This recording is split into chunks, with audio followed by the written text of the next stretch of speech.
The heat in Redemption didn't forgive. It hung over the town like a wool blanket soaked in kerosene, thick and oppressive, turning the air into something you had to chew before breathing. Dust coated everything. The wooden storefronts, the hitching posts, the faces of men who'd long stopped caring what they looked like. This far-out vanity died quick. Survival took precedence. Survival. Colt Mercer's forge sat at the east end of Main Street, a squat brick building with a tin roof that pinged and groaned under the afternoon sun. Inside, it was hotter, deliberately, necessarily so. The furnace roared like a caged animal, spitting embers that danced across the dirt floor before winking out. Colt worked stripped to the waist, sweat carving rivers through the soot on his chest, his hammer striking hot steel in a rhythm he could maintain for hours without thinking. 26 years old, and already he moved like a man twice that age. Economical, efficient, no wasted motion. His father had taught him the trade before dying young, leaving Colt with the forge, a mortgage he'd never quite clear, and a reputation for fixing guns other smiths called hopeless. He was working on a seized revolver cylinder when the door opened. The heat of the day pushed in first, followed by the man. Colt didn't look up immediately. Customers learned quick that interrupting him mid-strike was a good way to get ignored, but something about the silence made him pause. The hammer hovered. He glanced toward the entrance. The stranger stood just inside the threshold, backlit by the glare outside, his features obscured. He was tall, taller than average, but it wasn't his height that caught Colt's attention. It was the stillness. The man didn't fidget, didn't shift his weight, didn't do any of the small unconscious things people do when entering an unfamiliar space. He just stood there, perfectly motionless, like he'd been carved from the same wood as the doorframe. "Help you?" Colt's voice came out rougher than intended, scratched raw by smoke and heat. The stranger stepped forward into the dim light of the forge. Colt got his first real look. 50s, maybe early 60s? Hard to tell. The man's face had the kind of weathering that came from decades under an unforgiving sun. Deep lines bracketed his mouth and fanned from the corners of his eyes. His hair was steel gray, cropped close to the skull. He wore canvas trousers gone pale with age, and a shirt that had once been blue but had faded to something closer to ash. Everything about him spoke of function over form, worn down to bare necessity. But it was his eyes that held Colt. Pale, almost colorless, the washed-out gray of a sky before a storm.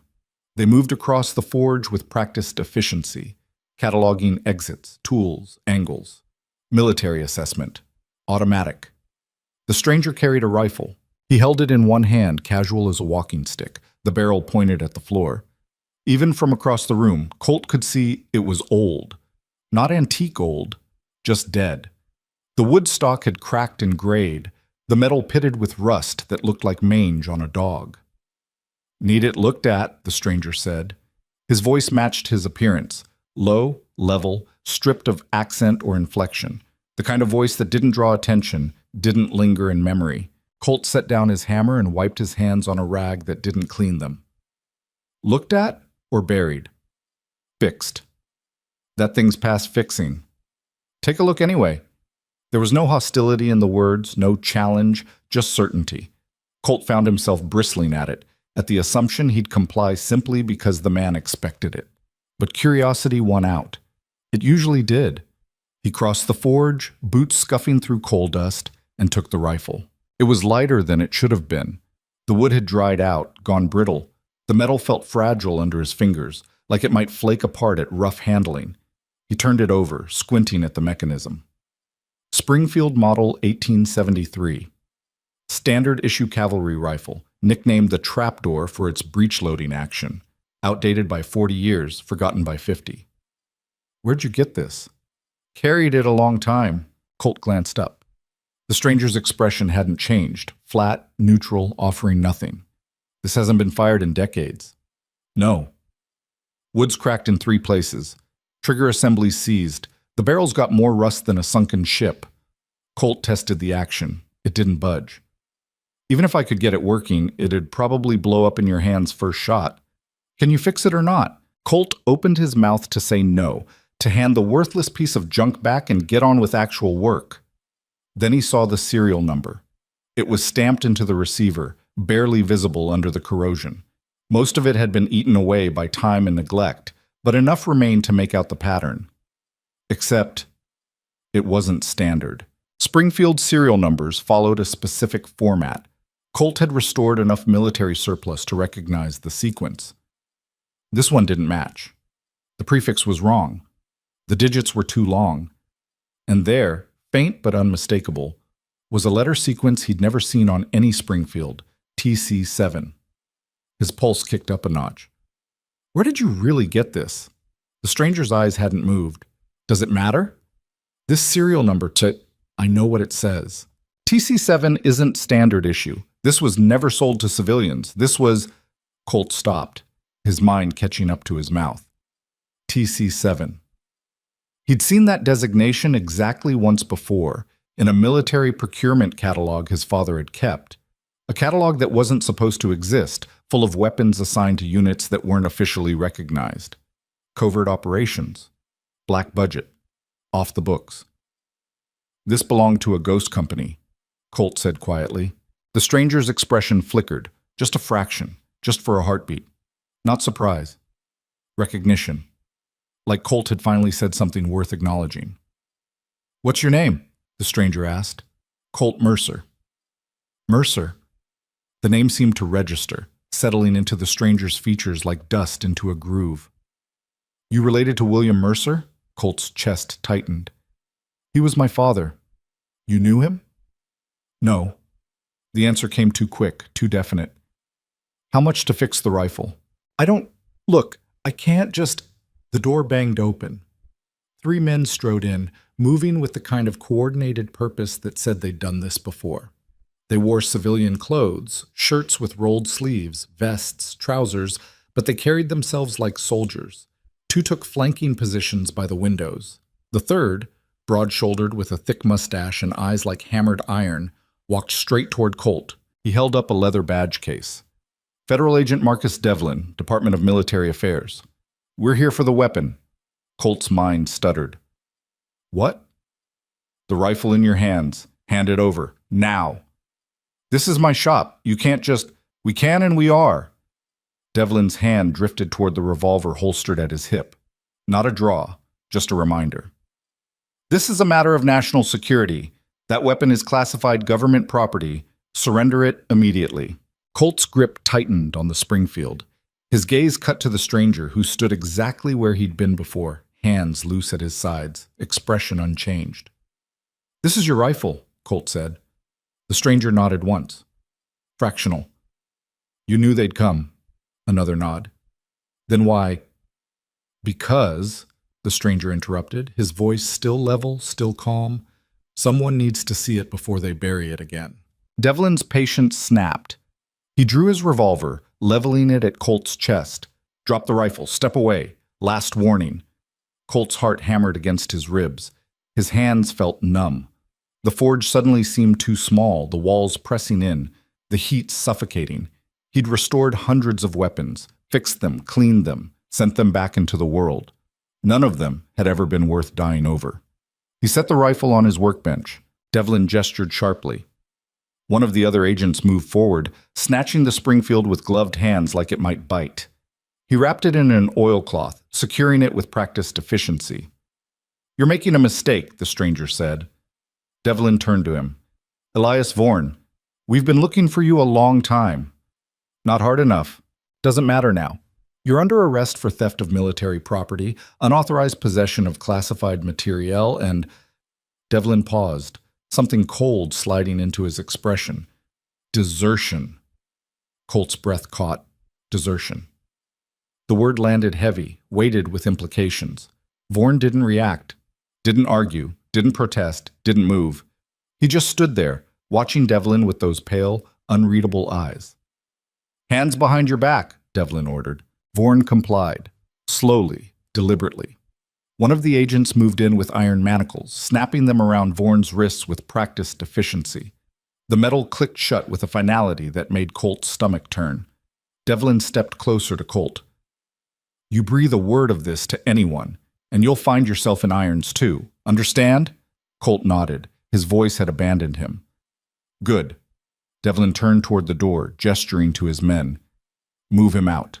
They hauled Vorn toward the exit. He went without resistance, his gait steady despite the chains.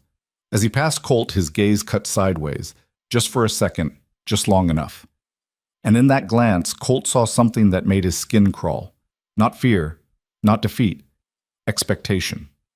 Like this was all going exactly as Vorn had planned. Then he was gone, swallowed by the glare of the afternoon sun. The forge fell silent except for the hiss of the furnace and the thunder of Colt's pulse in his ears. He stood there for a long time, staring at the empty doorway. Then he grabbed his coat and followed them. Ishaw. The federal building sat on the north edge of town, a squat two-story structure built from limestone that sweated in the heat. Colt watched from across the street, tucked into the shade of an overhang, as Devlin and his men hauled Vorn inside. They moved with efficiency born of routine, no drama, no spectacle. Just another arrest, another criminal off the streets. Except Vorn wasn't resisting, and Devlin's jaw was clenched so tight Colt could see the muscle jumping from 50 feet away. Something was wrong. Not with the arrest, with the context, with the why. Colt had grown up around soldiers his father had served before taking up the forge, and plenty of veterans passed through redemption looking for work, drink, or just a place to forget. Colt knew the difference between a deserter on the run and a man who'd made peace with his choices. Vorn was the latter, which meant, "You planning to stand there all day, or are you coming in?" Colt jerked around. A woman leaned against the wall beside him, one boot propped against the brick, arms crossed. Mid-30s, maybe, with dark hair pulled back in a severe bun and eyes that could strip paint at 10 paces. She wore a simple dress, practical rather than fashionable, and a gun belt that looked worn from use rather than show. "Who are you?" Colt asked. Colton. "May Sutton, Marshal, Northern Territory." She pushed off the wall, rolling her shoulders like she'd been standing there a while. "Saw you follow Devlin's boys from your shop. Subtle. You're not." "I wasn't trying to hide." "Good. Means you're not completely stupid." She studied him with the kind of assessment Colt imagined she used on criminals. "What's your interest in Vorn?" "He came to my forge. Wanted a rifle fixed." "The Springfield." Colt blinked. "How do you—" "I've been tracking that weapon for 6 months. Lost the trail in Colorado, picked it up again in Arizona, and finally traced it here." May's expression hardened. "Difference is, Devlin's boys got to him first." "Why do you want the rifle?" "Same reason they do, evidence." "Of what?" May's gaze drifted toward the federal building. Her jaw worked like she was chewing on words she didn't want to say. Finally, "You ever heard of Stonefall?" The name meant nothing to Colt. He shook his head. "Figured," May sighed. "Settlement about 200 miles north of here. Founded in the 60s by families looking to make something out of nothing. Farms, livestock, a church. About 300 people at its peak." She paused. "In October of 1894, every single one of them disappeared." Colt frowned. "Disappeared how?" "That's the question. Official reports said Comanche raid. Blamed it on renegades who'd broken from the reservation, painted it as a tragedy, and moved on. But the thing is," May's eyes cut back to him, sharp and cold. "There were no bodies, no survivors, no witnesses, just empty houses and bloodstains so faint you could barely see them." "Could have been a raid." "Could have been, except the Comanche said it wasn't them. And when my father, who was marshal back then, tried to investigate, he got shut down by federal order, told to leave it alone, told it was classified." May's voice dropped, bitter and tight. "He didn't leave it alone. Spent the next 10 years digging, and right before he died, he told me 3 things. Stonefall wasn't raided. It was erased. The people responsible were military, and the proof was buried with a rifle that didn't officially exist." Colt's throat went dry. "TC-7. May's expression sharpened. "You saw the serial number?" "Yeah." "Then you understand why Devlin wants that rifle in a furnace. It's the only physical evidence tying the military to Stonefall. Without it, there's no case, no investigation, just old rumors and a marshal's obsession." "What about Vorn?" "He was there." May said it flat, certain. "He was part of whatever happened. And now he's back, carrying the one thing that could blow the whole cover-up wide open." She tilted her head. "Question is, why?" Colt thought about Vorn's eyes, the expectation in them. He wants it exposed, Colt said slowly. Maybe. Or maybe he's playing a deeper game. May pushed away from the wall. Either way, Devlin's going to make him disappear. Officially, quietly. And that rifle's going to vanish right along with him. So what do we do? May raised an eyebrow. We? He came to my forge for a reason. You said it yourself. I saw the rifle. I'm already involved. Involved gets you killed, kid. Devlin's not some corrupt sheriff you can outshoot in the street. He's got federal authority, unlimited resources, and orders from people who don't leave loose ends. May's gaze hardened. You want my advice? Go home. Forget this. Live your life. And if I don't? She studied him for a long moment. Then, reluctantly, then you better be ready to burn everything you know to the ground. Because once you step into this, there's no stepping out. Colt thought about his father, about the procurement catalog hidden in the forge's back office, the one William Mercer had kept locked away like a secret too dangerous to share, about the look on Vorn's face as they led him away, calm, assured, like he'd been waiting 30 years for this exact moment. I'm in, Colt said. May sighed. Course you are. She jerked her head toward the federal building. Then let's see if we can get inside before they ship him off to a black site. But, Getting inside turned out to be easier than Colt expected. May had credentials, real ones, complete with a badge and papers signed by territorial officials. She played it straight, walked up to the front desk, and announced she had jurisdiction over any prisoners brought through redemption until federal transfer was finalized. The clerk, a nervous kid who looked fresh out of school, didn't argue. He just handed over keys and pointed them toward the holding cells in the basement. That actually worked, Colt muttered as they descended the stairs. Devlin rushed this. He's trying to move fast, which means he's cutting corners. May's hand rested on her revolver. Won't last. Soon as he realizes we're here, we're out. The basement smelled like damp stone and old sweat. 2 cells sat side by side, iron bars thick as a man's wrist. One was empty, the other held Vorn. He sat on a narrow bench, hands still manacled, head tilted back against the wall. His eyes were closed. He didn't react when they approached. Vorn, May said. His eyes opened, focused. No surprise registered on his face, just that same flat acknowledgement. Marshal Sutton, he said. Didn't think you'd make it this far. You know who I am? Your father was persistent. You inherited that. Vorn's gaze shifted to Colt. And you followed. Interesting. Why'd you come to my forge? Colt asked. Because your father knew the truth. And because you're the only gunsmith in 3 territories who'd recognize that serial number. My father's dead. I know. There was something in Vorn's voice, not quite sympathy, but close. William Mercer was a good man. He tried to help me once. Didn't work out. Help you how? Vorn was quiet for a moment, then, how much has May told you about Stonefall? Enough, May cut in. We know it wasn't a raid. We know the military was involved. And we know you were there. Then you know more than most. Vorn straightened, the chains clinking. But you don't know why. So tell us, Colt said. Vorn studied them both. His expression didn't change, but something shifted in his eyes, calculation giving way to decision. I was part of a unit, he began. Covert, off the books. Officially, we didn't exist. Our job was to handle problems the Army couldn't acknowledge. Border conflicts with Mexico, renegade tribes, anything that required force but no accountability. He paused. In 1894, we got new orders. Eliminate Stonefall. The words hung in the air like smoke. Why? May's voice was barely above a whisper. Because Stonefall sat on land the government wanted. Rich soil, water rights, mineral deposits. And because the families there refused to sell, refused to move, so someone decided it was easier to erase them than negotiate. Vorn's jaw tightened. We were told they were harboring criminals, outlaws, that it was a den of violence and lawlessness. We believed it.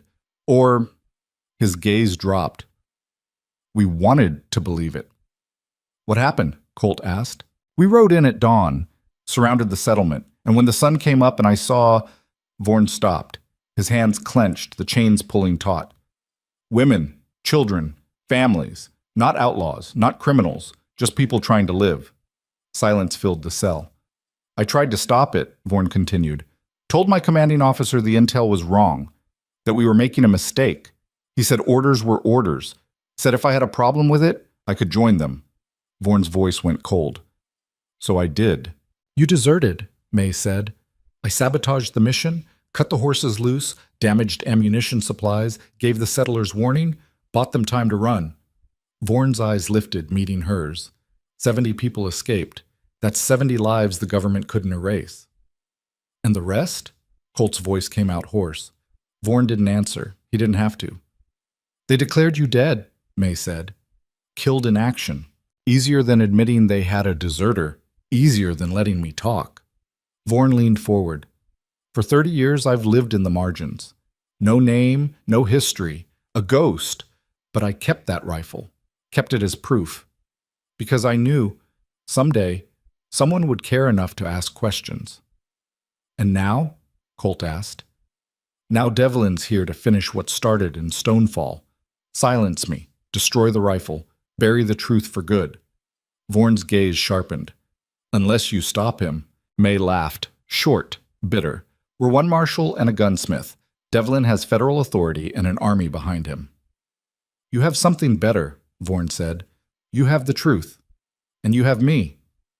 Lot of good that does us when you're locked in a cell. Vorn's mouth curved, not quite a smile, but close.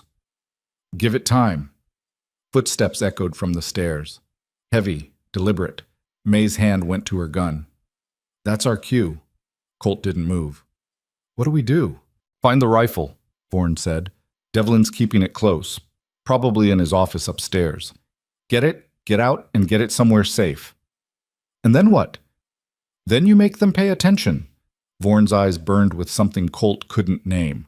Old rage, older grief. You make them see what they tried so hard to forget. The footsteps grew louder.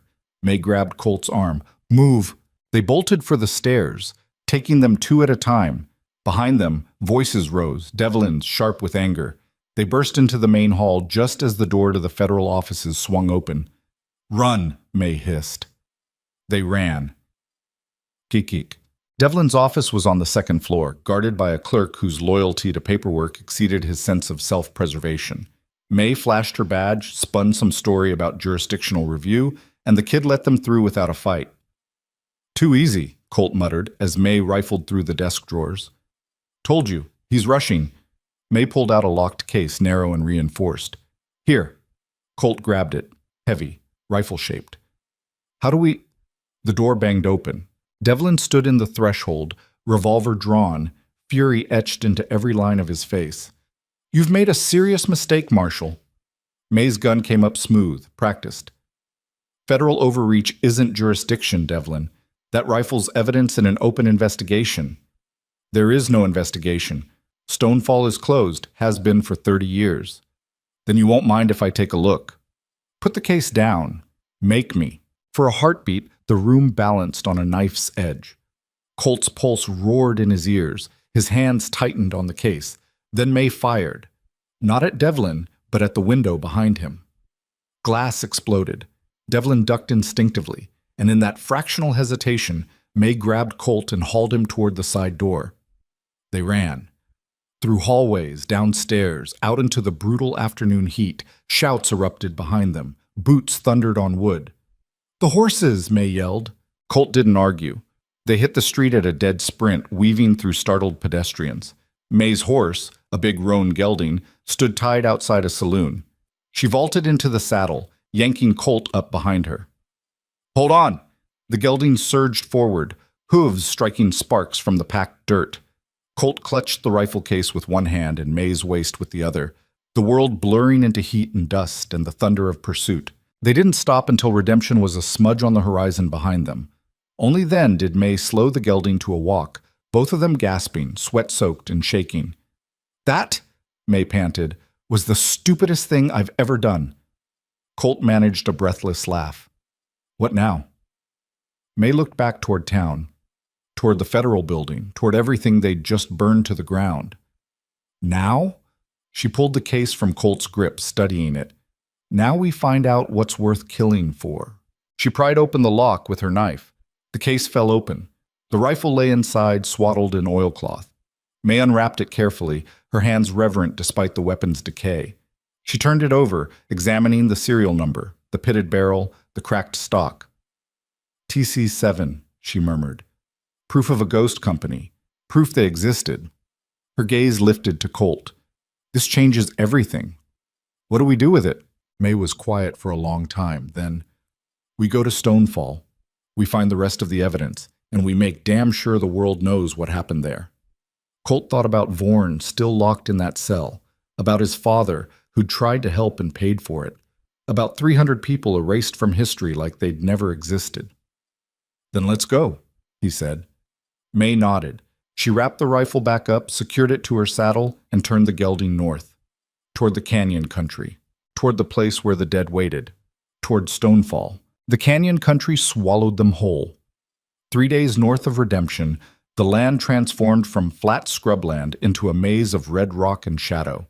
Towering sandstone walls rose on either side of the narrow trail, their faces carved by wind and time into shapes that looked almost deliberate, like the bones of some massive creature left to bleach in the sun. The air tasted different here, drier, older, like breathing dust that had settled before men walked these lands. May rode in silence, her eyes constantly scanning the ridgelines. Colt sat behind her, the rifle case strapped across his back, feeling exposed despite the canyon walls hemming them in. Maybe because of them. Up there, anyone with a rifle and patience could pick them off before they heard the shot. You always this quiet? Colt asked. When I'm being hunted. May didn't turn around. Devlin's not the type to let this go. He'll send men after us. How many? Enough. The gelding picked its way over loose stone, hooves clicking against rock. Somewhere high up, a hawk screamed. The sound echoed off the canyon walls, multiplying until it seemed like a dozen birds were crying out at once. Tell me about your father, Colt said. He needed conversation, needed something to fill the oppressive silence. You said he investigated Stonefall. May was quiet long enough that Colt thought she wouldn't answer. Then, James Sutton, territorial marshal for 23 years, good man, fair. He didn't look for trouble, but he didn't back down from it either. Her voice went distant. When Stonefall happened, he was the one who got the initial report. Ryder came through saying a settlement had gone dark. No smoke from chimneys, no one answering hails. My father rode out with a deputy to check. What did he find? Empty houses, tables set for meals that never got eaten, laundry on lines, livestock in pens, half-starved but alive. And blood. Not pools of it, just traces, smears on door frames, drops on floorboards, like someone had tried to clean it up but couldn't get it all. May shifted in the saddle. The thing that got to him was the church, door wide open, benches overturned, and on the altar, someone had left a Bible open to Exodus. The plagues. Colt felt cold despite the heat. He thought it was a message. He thought it was mockery. Whoever did this wanted people to think it was divine punishment, raiders, savages, act of nature. May's jaw tightened. But my father counted the bloodstains, measured them, and he realized there weren't enough, not for 300 people. Either most of them escaped or someone moved the bodies. Which? He never got to find out.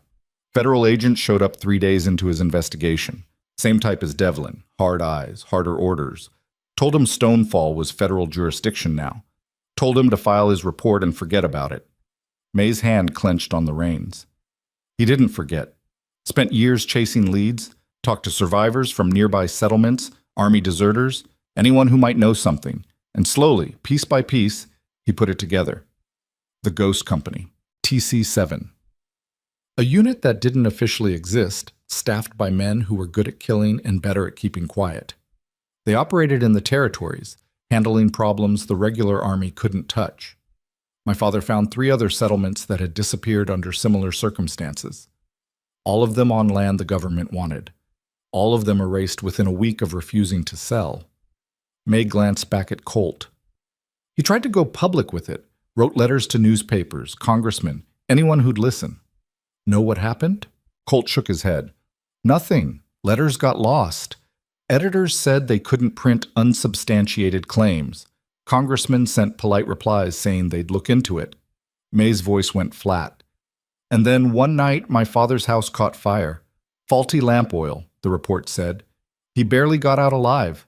Lost everything, his research, his evidence, years of work, all gone. They burned it.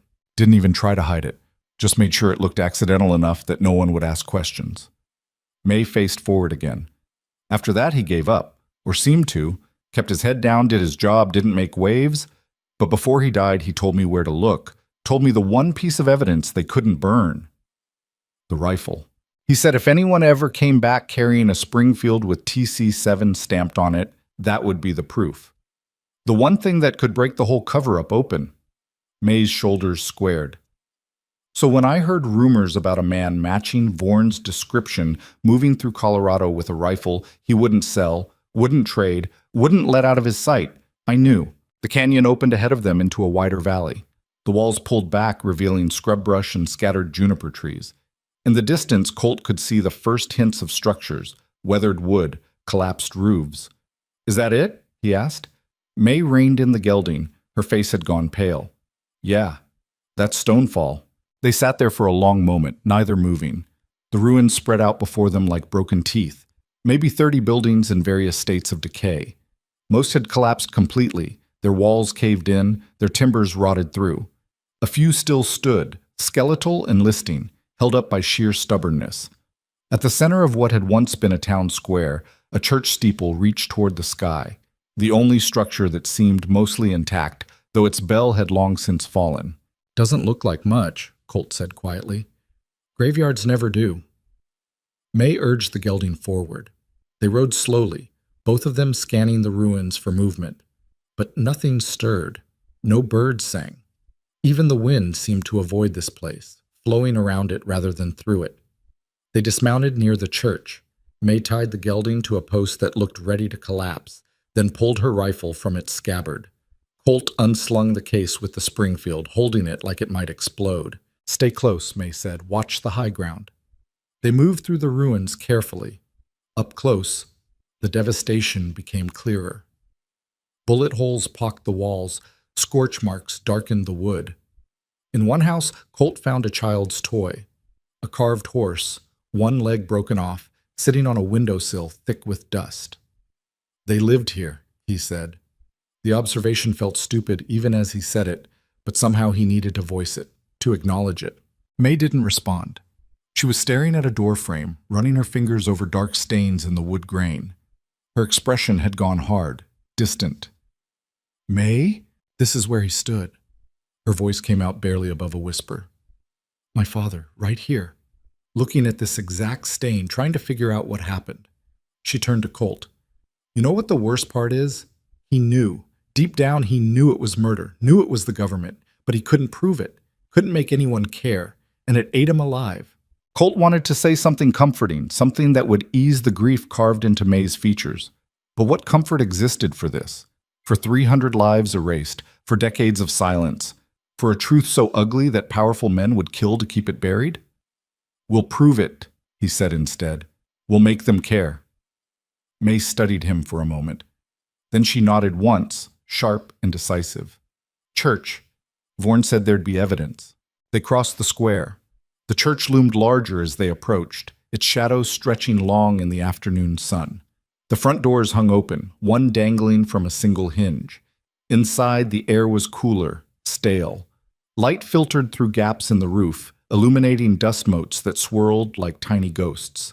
The interior had been gutted. Pews lay overturned, some splintered like kindling. The altar had been smashed, its pieces scattered across the floor. On the walls, someone had painted symbols, crude, violent slashes that might have been meant to look like tribal markings but felt wrong. Too deliberate, too staged. They wanted it to look like a raid, May said, make it seem random, savage. Colt moved deeper into the church. At the back, near where the pulpit would have stood, he found stairs leading down. The wood was rotted, several steps missing entirely. Below, darkness yawned. Cellar, he called. May joined him, peering down. Think you can make it? One way to find out.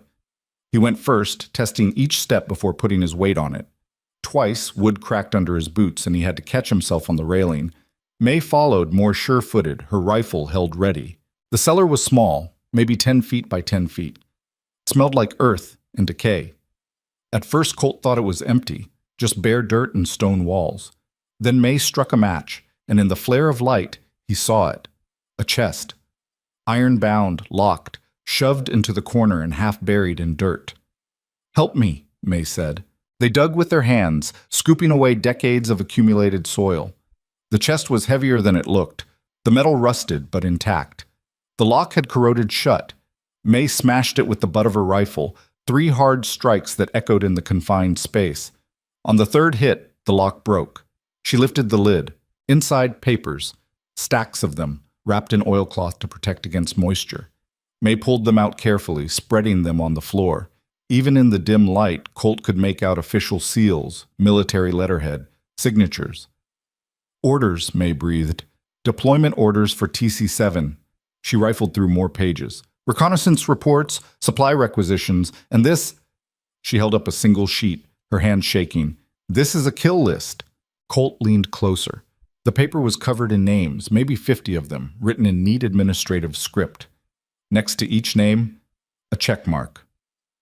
"Every person in Stonefall," May said. "They documented them. Made sure they knew who they were killing." Her voice broke. "My father's sister is on this list. Maria Sutton. She married a farmer and moved out here. I never knew her. She died before I was born. But she's here. They killed her and they checked her off like she was inventory." Colt's stomach twisted. He turned away, trying to breathe through the nausea. This wasn't abstract anymore, wasn't history or cover-up or political maneuvering. It was names, people. A woman named Maria who'd married a farmer and tried to build a life and died for it. "There's more," May said. She pulled out a leather folder, opened it. Inside were photographs, actual photographs. Grainy and faded, but unmistakable. Men in uniform standing in formation. A commanding officer on horseback. And in the background of one photo, barely visible, the ruins of Stonefall burning. "They documented it," Colt said, horrified. "They took pictures." Proof of mission completion. May's face had gone white. They were proud of it. She kept digging through the chest. More reports. More photographs. And at the very bottom, wrapped separately, a journal. The leather cover was cracked and water-stained, but when May opened it, the pages inside were readable. She read aloud, "October 14th, 1894. Received orders to neutralize Stonefall settlement. Command sites harboring of fugitives and resistance to federal authority. Unit prepared for dawn assault." Her voice steadied as she read, taking on the flat tone of the writer. "October 15th. Operation executed. Minimal resistance. Civilians attempted negotiation. Command ordered full suppression. Casualties?" May stopped. "What?" Colt asked. "Casualties, 228 confirmed. 72 unaccounted." May looked up. Vaughan was telling the truth. 72 people escaped. Who wrote this? May flipped to the front page. A name was written in the same neat script. Captain Adrian Hale. Hale! The name meant nothing to Colt, but May's reaction was immediate. Her face went rigid, her breath catching. "You know him," Colt said. "I know of him. Colonel Adrian Hale, retired.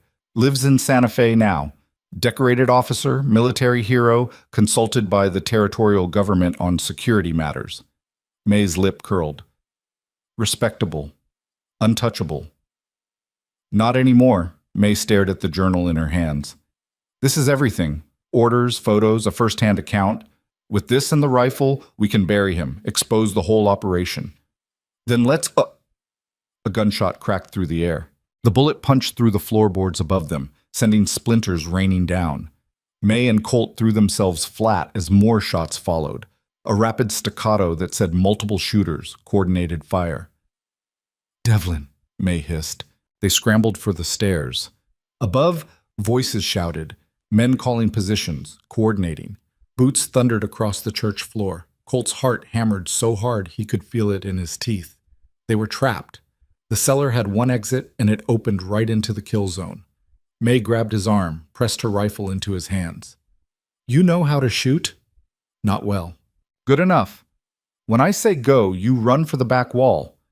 There's a gap in the foundation, Saw it when we came in. Small, but you'll fit. What about you?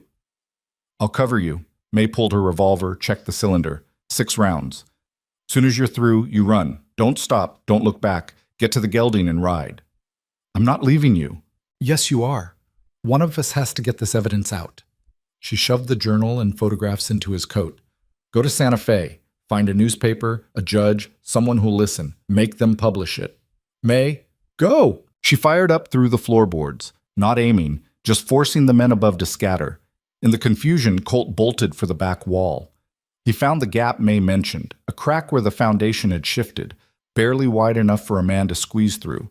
He threw himself at it, scraping skin off his shoulders as he forced his body into the opening. Behind him, May's guns roared. Return fire shredded the air. Wood exploded. Someone screamed. Colt wriggled through the gap, emerging into daylight on the far side of the church. He could hear May still firing, could hear men shouting, could hear... The shooting stopped. Silence crashed down like a physical weight. May! Colt started back toward the church. Don't... The voice came from behind him, cold, familiar. Colt turned. Devlin stood 20 feet away, revolver leveled at Colt's chest. He wasn't alone. 4 men flanked him, all armed, all watching Colt with the empty eyes of professionals who'd done this before and would do it again. Drop the rifle, Devlin said. Colt's hands tightened on May's rifle. He was a gunsmith, not a gunfighter. Couldn't outdraw 5 men. Couldn't even outdraw 1. But the papers in his coat, the evidence... I said drop it. Colt let the rifle fall. Smart. Now the papers. Go to hell. Devlin's expression didn't change. He gestured. 2 of his men moved forward, fast and efficient. They grabbed Colt, slammed him against the church wall hard enough to knock the air from his lungs. Hands rifled through his coat, pulling out the journal, the photographs, everything May had given him. No! Colt struggled. A fist caught him in the gut, doubling him over. Devlin took the papers, flipped through them with clinical detachment. His jaw tightened fractionally, the only sign that what he was seeing affected him at all. You have any idea what you've done? He asked. Colt spat blood. Exposed you. Complicated things. Devlin tucked the papers into his own coat. Marshal Sutton is dead. You're about to be. And these, he patted his coat, are going to burn. By tomorrow, this whole mess will be buried again. Cleaner this time. People know. You can't kill everyone.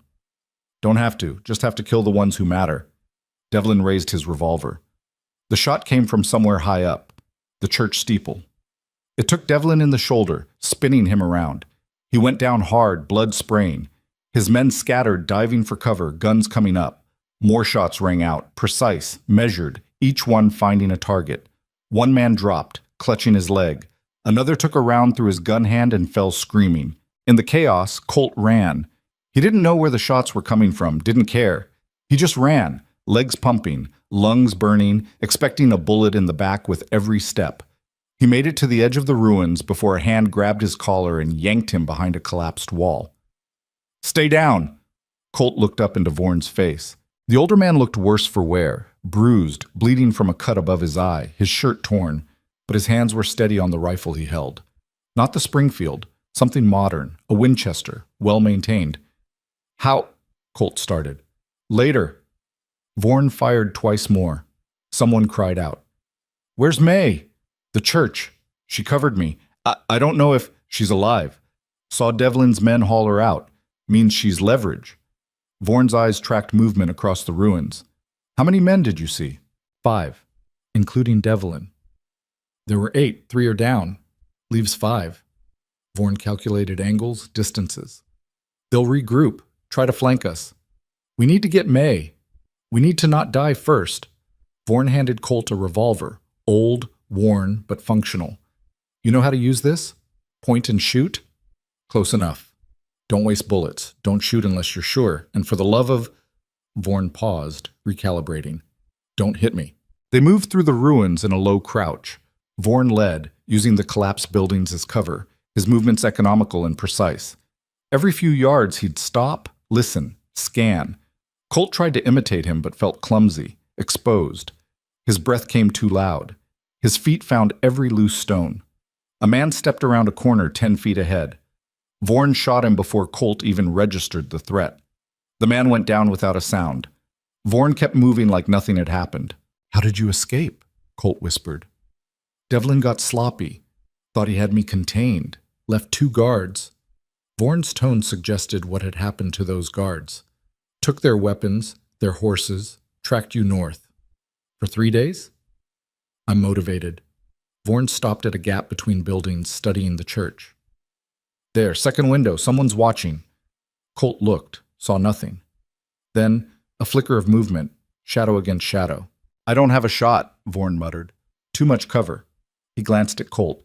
"You're going to hate this." "Hate what?" "Creating a distraction." Before Colt could protest, Vorn was moving, not toward the church, but away from it, circling wide. Colt realized the plan a second before it became unavoidable. Vorn was leaving him alone to draw fire. "Wait!" Gunshots erupted, but not at Colt. At Vorn, who'd broken cover deliberately, sprinting across open ground. Bullets chewed up the dirt around his feet. He dove behind a water trough, came up firing.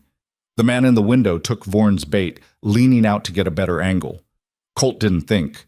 He just raised the revolver and fired. The shot went wide. Not by much, but enough. It did what it needed to, though. The man in the window jerked back, turning toward this new threat. In that instant, Vorn's rifle cracked. The man fell. Silence again. Heavier this time. Vorn emerged from behind the trough, reloading as he walked. Not bad. Terrible aim, but good instinct. Colt's hands were shaking. "I almost shot him." "Almost only counts in horseshoes," Vorn nodded toward the church. 2 left besides Devlin.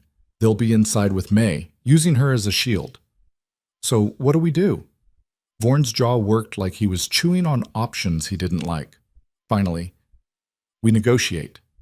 They'll kill her the second they don't need her."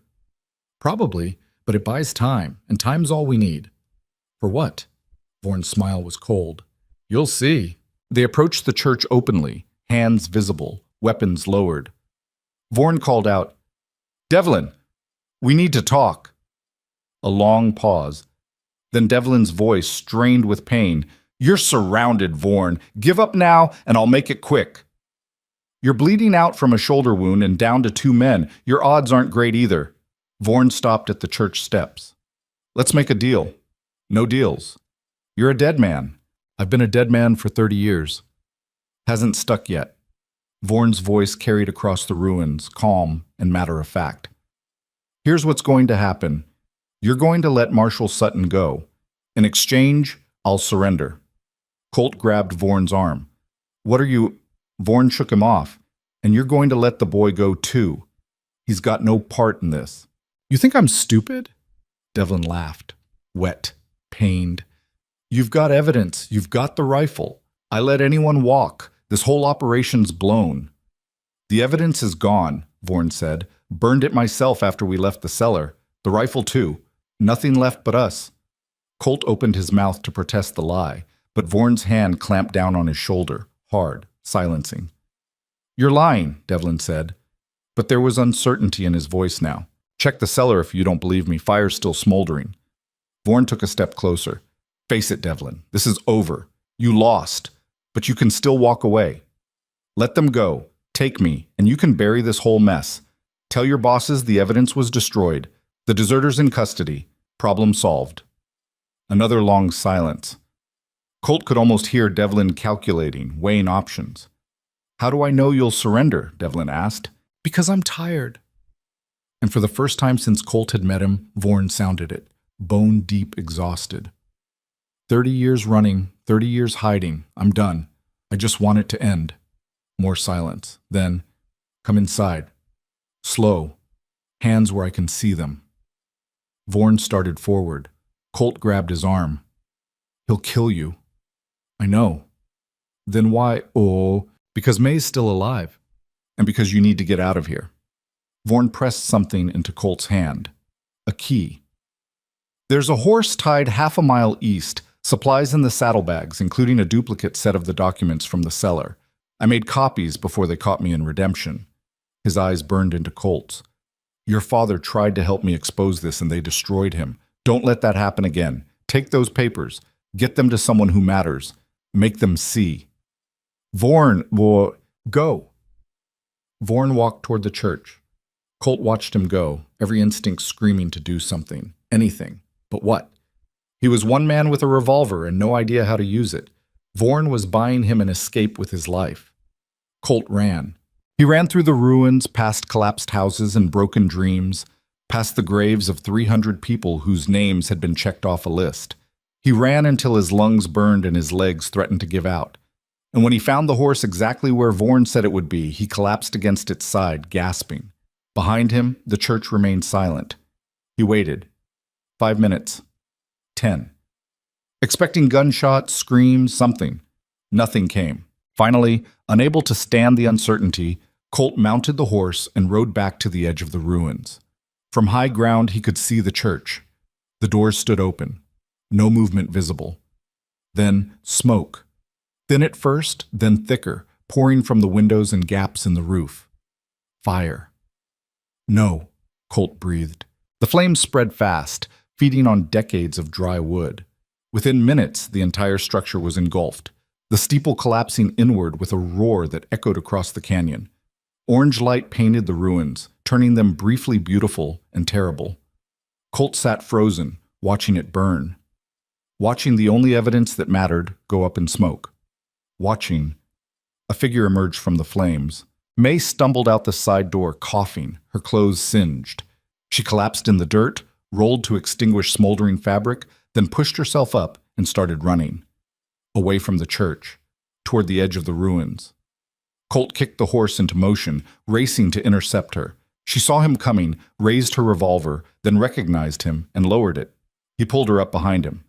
"Where's Vorn?" "Still inside." May's voice was raw. "He went in alone, talked to Devlin. I couldn't hear what they said, but—" She coughed. "Devlin shot him. Then Vorn. He had something. Bottle. Smashed it against the wall, and the whole place went up." "He started the fire?" "He wanted it to burn.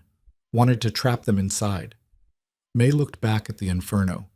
Devlin and his men, they're still in there. They watched together as the church collapsed completely, the walls caving in, the timbers turning to ash. The heat was intense even from 100 yards away. Nothing could survive that. Nothing human, anyway. "The papers," May said. "Did you—" Colt patted the saddlebags. "Copies. Vorn made copies." May's shoulders sagged with relief. "Then he bought us something. A chance." "He bought it with his life." "I know." May's hand found Colt's shoulder, squeezed once. "Don't waste it." They rode away as the sun set, the flames of Stonefall lighting the sky behind them. Colt didn't look back. He couldn't. If he looked back, he'd see Vorn walking into that church, see the resignation in his eyes, see a man who'd spent 30 years running finally choosing to stand still. Heroes were supposed to survive in stories, supposed to get their redemption, their recognition, their reward. But this wasn't a story. This was just the truth, ugly and incomplete. And the truth burned. They made camp that night in a dry wash 5 miles from Stonefall. May tended the horse while Colt built a small fire. Barely enough to heat coffee. Not enough to signal their position. They sat on opposite sides of the flames, not talking. There wasn't much to say. Finally, May broke the silence. "You did good back there." "I ran. You survived. Kept the evidence safe. That's what mattered." May poured coffee into tin cups, handed one to Colt. Vorn knew what he was doing. He made his choice. Some choice.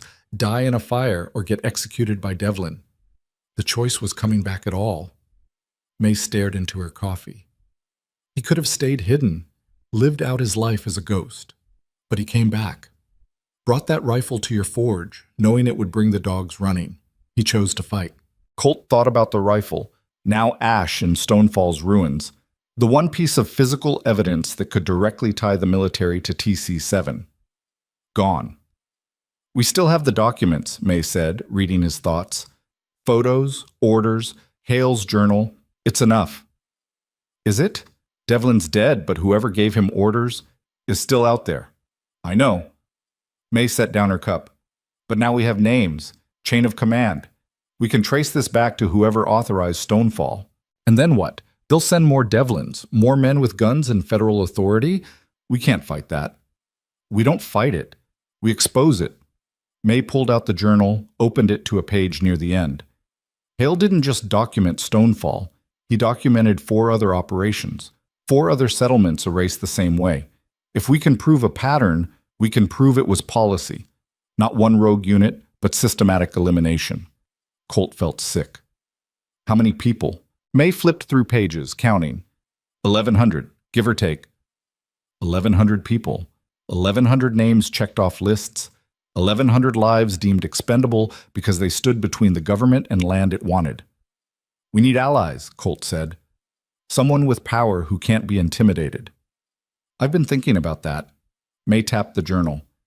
Hale's in Santa Fe, retired, respected. If we can get to him, he'll deny everything. Probably, but denial's not the same as silence. We confront him publicly, present the evidence, make him respond. Even if he lies, it forces the question into the open, makes people ask what really happened at Stonefall. Colt considered it. Risky. He might have us killed before we get close. He might, but he's also old, arrogant, and convinced he's untouchable. Men like that make mistakes. May closed the journal. Besides, what's the alternative? Hide? Run? Vorn spent 30 years doing that. I won't. Your father. My father tried to fight this alone and they crushed him. But we're not alone. We have each other. And we have evidence he never had. May's eyes hardened. I'm going to Santa Fe. I'm going to look Colonel Adrian Hale in the eye. And I'm going to make him see the ghosts of everyone he killed. Colt should have been terrified. Should have made excuses. Found a way out. Gone back to his forge and his simple life. But sitting there in the firelight, watching May's determination burn brighter than the flames, he found he couldn't. His father had tried to help Vorn and paid for it. Vorn had tried to expose the truth and died for it. May's father had spent his life chasing justice and been broken by it. Too many ghosts already. Too much silence. I'm coming with you, Colt said. May studied him. You understand what that means? There's no going back after this. Your shop, your life in redemption, it's gone. Even if we succeed, even if we expose everything, you'll be marked. The people we're going after, they don't forgive. Then I guess I better get used to looking over my shoulder. A smile flickered across May's face, brief, genuine. Your father would be proud. My father would think I'm an idiot. That too. May stood, dusted off her pants. We should move at first light. Santa Fe's a week's ride if we push hard. Gives us time to plan. Plan what? How to corner a decorated war hero and accuse him of mass murder without getting shot. May's smile turned sharp. Should be interesting. They took turns on watch that night. Colt drew the first shift, sitting with his back to a rock and May's rifle across his lap. The desert stretched out before him, silver under starlight, beautiful and indifferent. Somewhere in that vastness, Stonefall's ruins still smoldered. He thought about Vorn walking into that church, about May, dragging evidence from a cellar while bullets flew, about his father, trying to help a man the government wanted erased, about the choice in front of him now. He could still walk away. Take a horse, ride west, disappear into California or Oregon, start over where no one knew his name or his history, live a quiet life, die a quiet death. But he'd know, he'd always know. And that knowledge would hollow him out from the inside until there was nothing left but a shell going through motions. No. He'd chosen his path when he followed Vorn into this. Now he had to see it through, even if it killed him. Especially if it killed him. Because some things were worth dying for. And the truth, ugly, terrible, necessary, was one of them. Santa Fe rose from the high desert like something conjured from fever dreams. Adobe buildings the color of dried blood, narrow streets that twisted without logic, church bells marking time for people who seemed in no particular hurry. The city had a weight to it, layers of history pressed down like sediment, Spanish conquest, Mexican rule, American occupation, each empire leaving its mark before moving on. Colt and May rode in just after dawn on the 7th day, covered in trail dust and exhaustion. They'd pushed hard, sleeping in snatches, always watching their back trail. No pursuit materialized, but that didn't mean they were safe. It just meant whoever was coming hadn't caught up yet. We need information, May said as they walked their horses down a side street. Find out where Hale lives, what his routine is. Can't confront him if we can't find him. Can't confront him without getting arrested either. Colt shifted in the saddle, his body one long ache. We're wanted now. Devlin might be dead, but his bosses aren't. They'll have sent word. Then we stay quiet, keep our heads down. May pulled her hat lower. There's a boarding house on the east side, run by a woman who doesn't ask questions. We'll start there. The boarding house turned out to be a weathered two-story building with a courtyard garden gone to weeds. The proprietor was a rail-thin woman in her 60s who took May's money without comment and showed them to a room at the back, small, hot, with one narrow window that looked onto an alley. Perfect for people who didn't want to be seen. May collapsed on the bed without removing her boots. Sleep first, then we plan. Colt wanted to argue that they didn't have time for sleep, that every hour they delayed gave Hale's people more time to find them. But his body had other ideas. The moment he sat down, the exhaustion hit like a physical blow. He was asleep before he could finish the thought. He woke to late afternoon light and the smell of cooking meat. May was gone. For a panicked moment, Colt thought she'd left, taken the evidence and gone after Hale alone. Then he heard footsteps on the stairs and she pushed through the door carrying 2 plates of food. Enchiladas, she said. Not great, but edible. They ate in silence. The food was actually better than advertised, spicy enough to wake Colt's senses, filling enough to ease the hollow in his gut. May had also brought a newspaper, which she spread across the bed. No mention of Stonefall, she said. No mention of federal agents killed in the line of duty. Nothing. They're covering it up, or they haven't decided how to spin it yet. May tapped the paper. But there's this society column. Colonel Adrian Hale is being honored tomorrow night at a gala for military veterans. Presentation at the governor's palace, 7 in the evening. Colt wiped his mouth. That's our window. Public place. Lots of witnesses. We present the evidence in front of everyone, force him to respond. Or he has us shot the moment we open our mouths. Risk we take. May folded the paper. I spent the afternoon asking around. Hale's well-connected here. Friends in the territorial government, the military, the church, wealthy, respected. The kind of man who gets statues, not accusations. Which makes it harder. Which makes it necessary. May's jaw set. Men like Hale get away with it because no one challenges them. Everyone's too afraid, too convinced of their own powerlessness. But that's how it works. Silence protects them. We break the silence, we break their protection. Colt thought about the kill list. 228 names checked off. What if no one believes us? Some will, some won't. But once the question's asked, it can't be unasked. People will dig. Journalists, lawyers, families of the victims. And eventually, May's expression hardened. Eventually the truth comes out. It always does. Vorn waited 30 years. And he's dead. I'm not waiting that long. They spent the evening preparing. May cleaned her revolver, checked the ammunition, made sure everything functioned smoothly. Colt went through the documents again, organizing them, marking the most damning passages. Hale's journal, the kill list, the photographs showing TC-7 in Stonefall's ruins. We should make more copies, Colt said, in case we don't make it out. May didn't sugarcoat it. Good idea.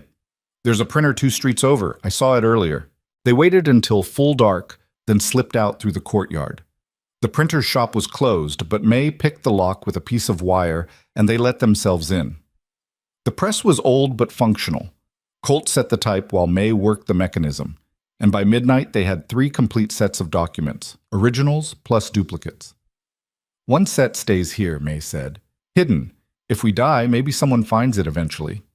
Optimistic. Practical. She wrapped one set in oilcloth and tucked it behind a loose brick in the shop's back wall. The other sets we carry. You take one, I take one. We get separated. We both still have evidence. Back at the boarding house, Colt tried to sleep but couldn't. His mind kept circling the same thoughts. What if Hale had them killed before they could speak? What if the crowd turned hostile? What if the evidence wasn't enough, wasn't convincing, wasn't— You're thinking too loud, May said from the other bed. Can't help it. Try. A pause. We're doing the right thing. Doesn't mean it'll work. No, but it means it's worth trying. May rolled over to face him. My father used to say, justice doesn't happen because good people are strong. It happens because good people refuse to quit, even when quitting makes sense. Your father also got his house burned down. And before that, he lived with integrity. He looked at himself in the mirror and didn't flinch. May's voice softened. That's worth something. Maybe worth more than winning. Colt wanted to believe that.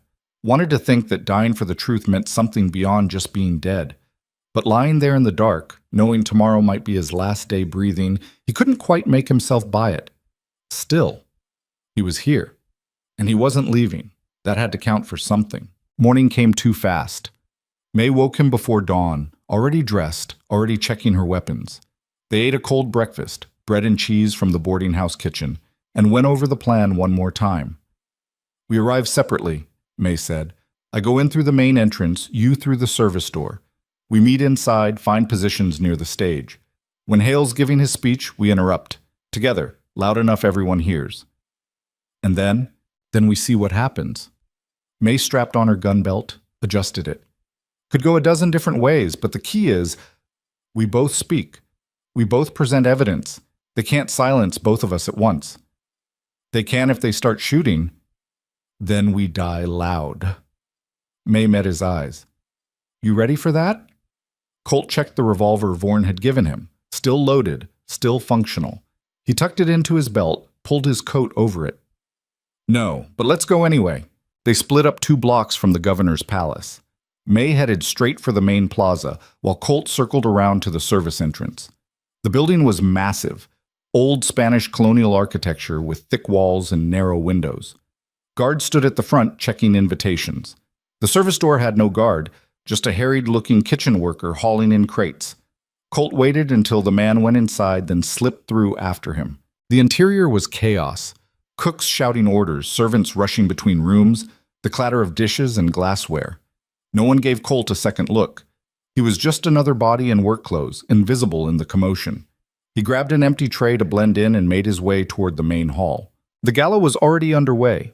Men in formal suits and military dress uniforms mingled with women in elaborate gowns. Champagne flowed.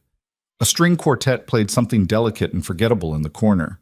At the far end of the hall, a raised platform had been set up with a podium and velvet chairs for the guests of honor.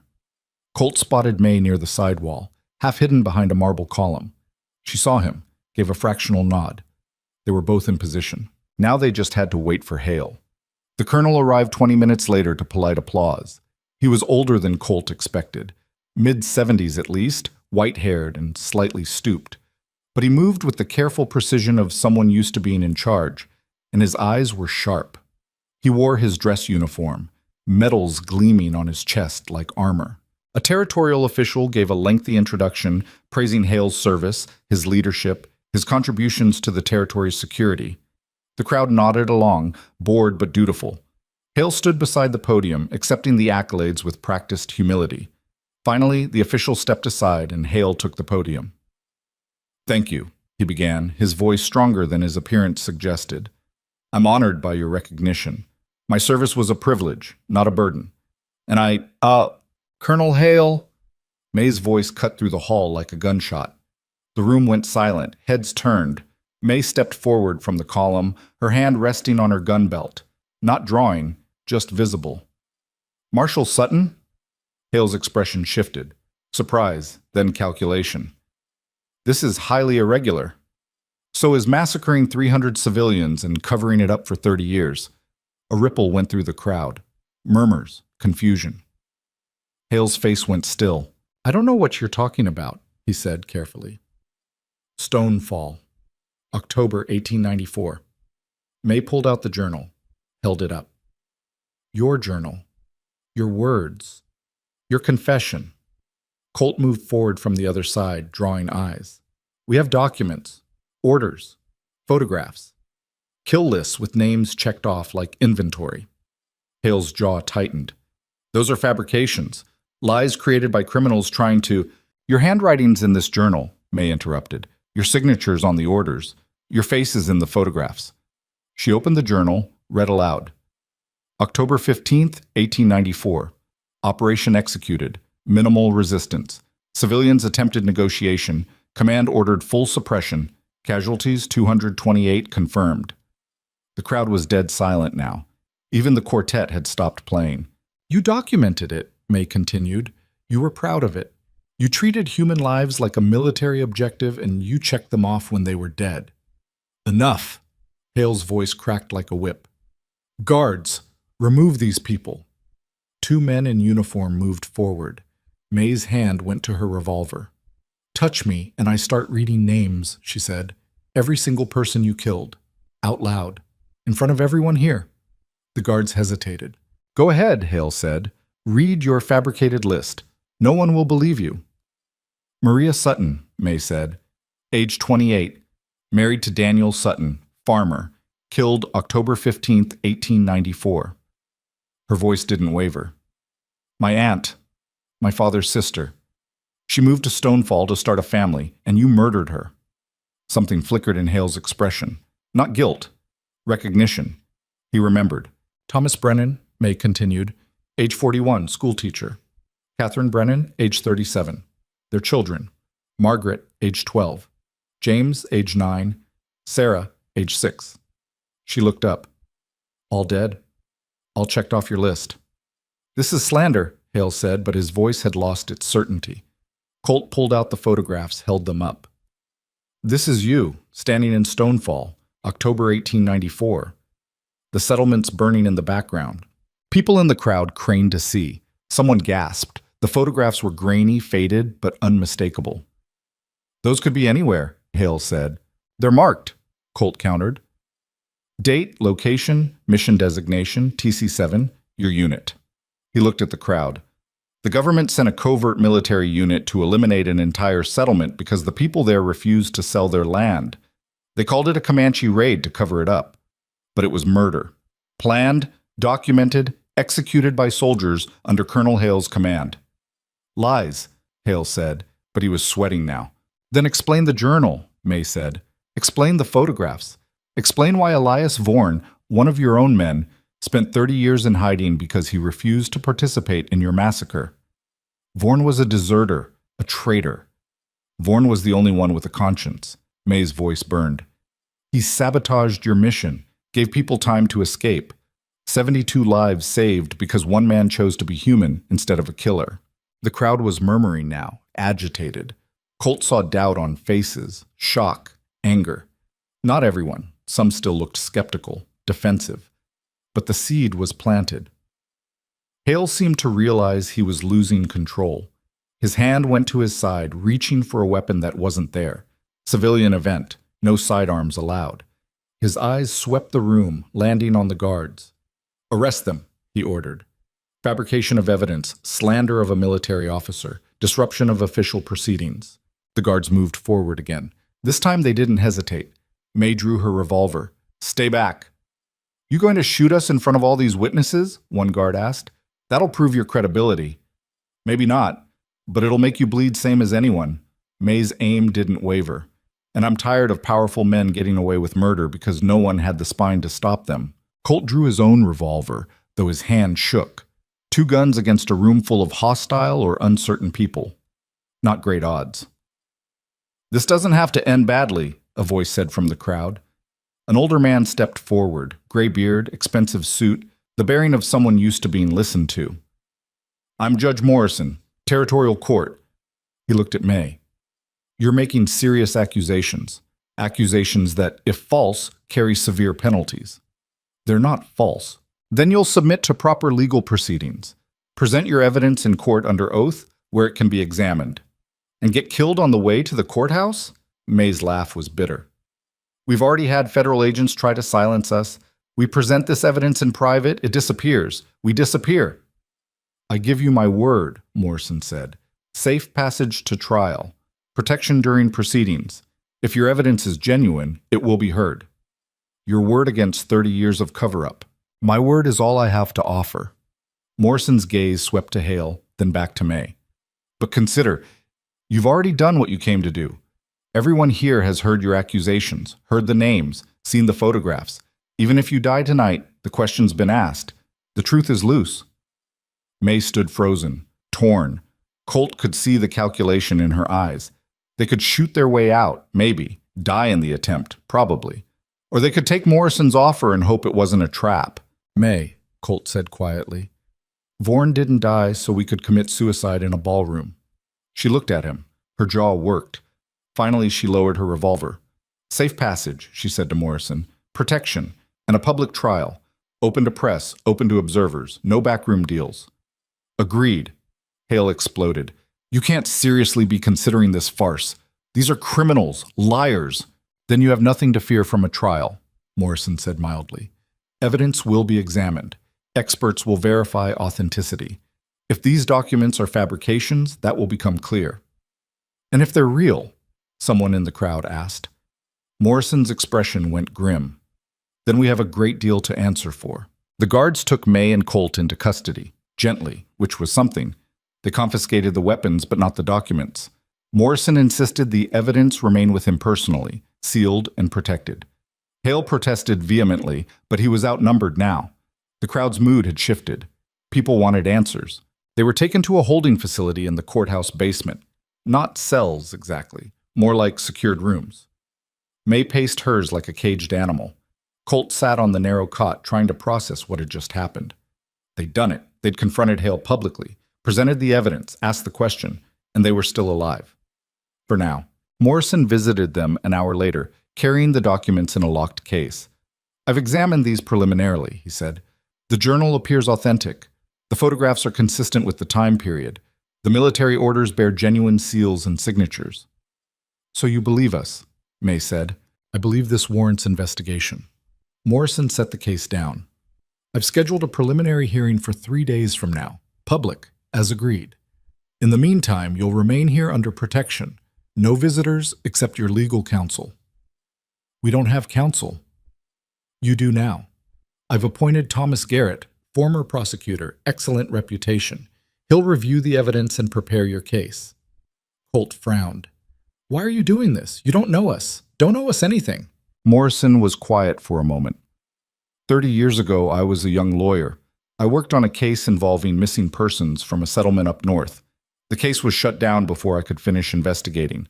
Federal orders, national security. I was told to drop it and forget about it. His expression darkened. I've always wondered what I would have found if I'd kept digging. Now I know. And I'll be damned if I let another cover-up bury the truth. Hale's people will come for us, May said. You know that. Let them try. You're under court protection now. Anyone who touches you answers to me.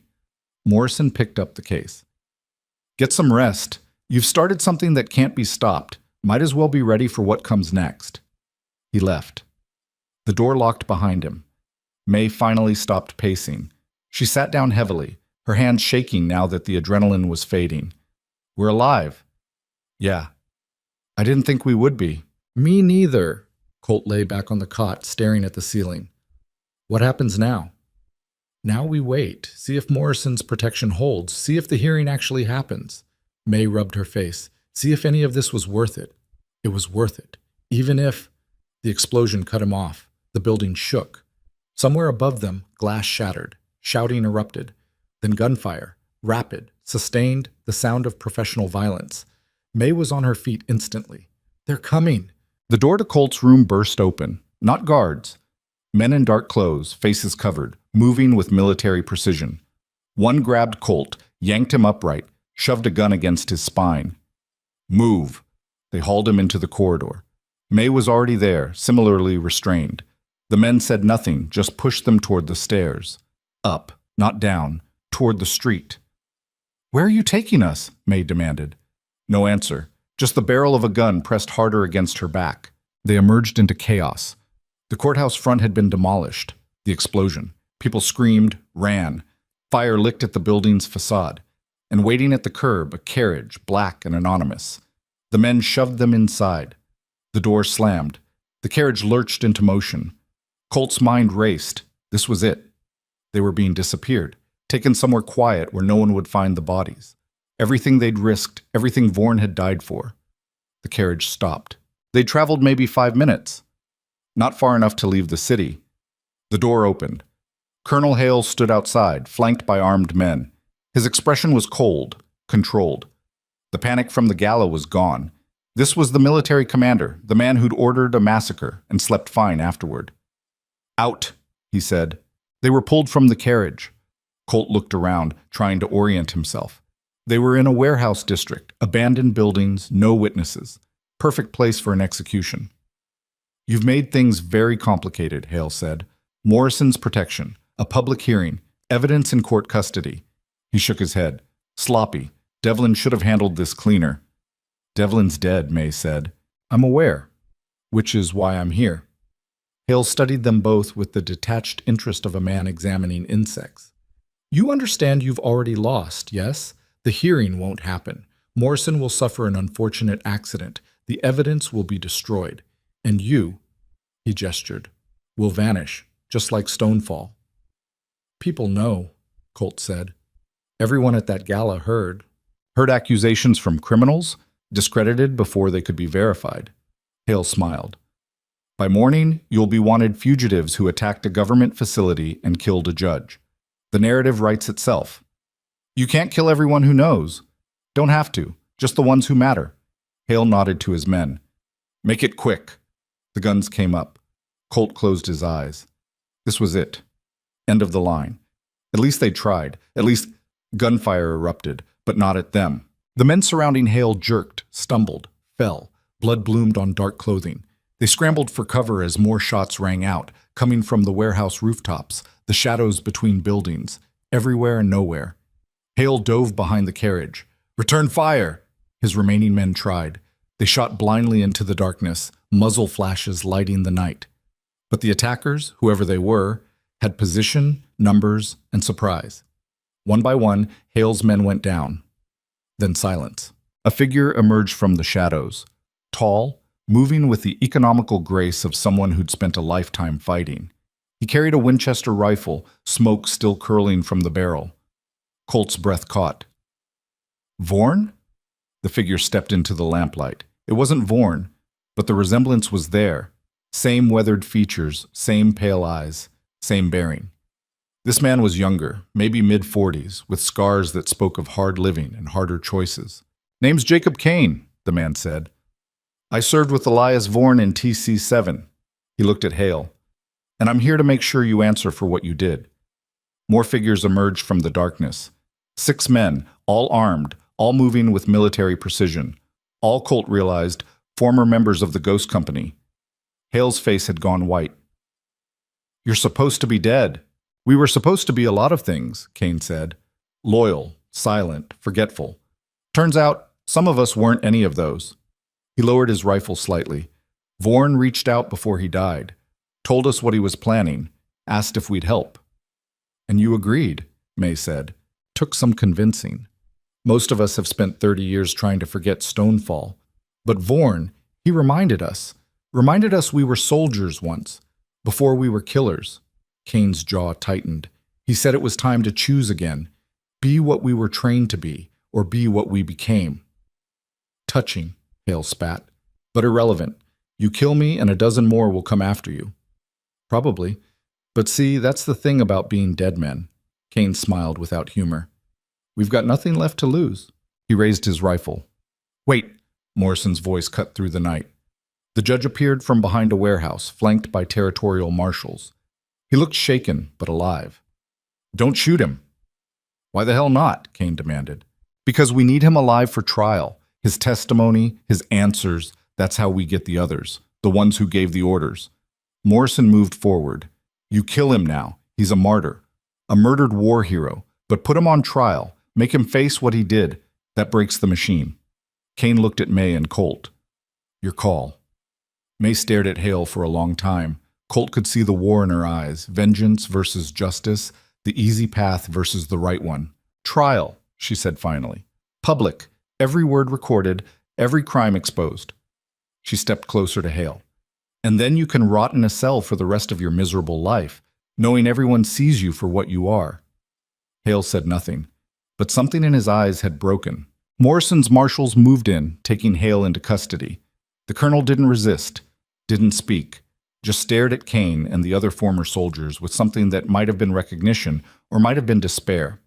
As they led him away, Kane turned to May and Colt. Vorn said you had the evidence, said you'd see it through.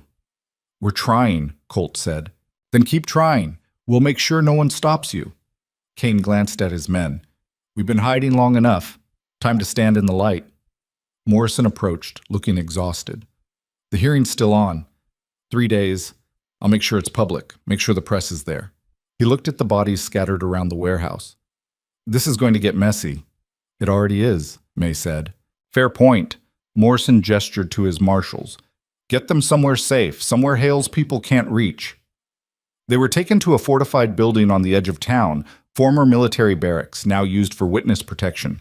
Guards at every entrance, no windows on the lower floors. Kane and his men took up positions on the roof. Colt finally let himself breathe. They'd survived. Again. Against odds that should have killed them twice over. And in 3 days, they'd have their chance.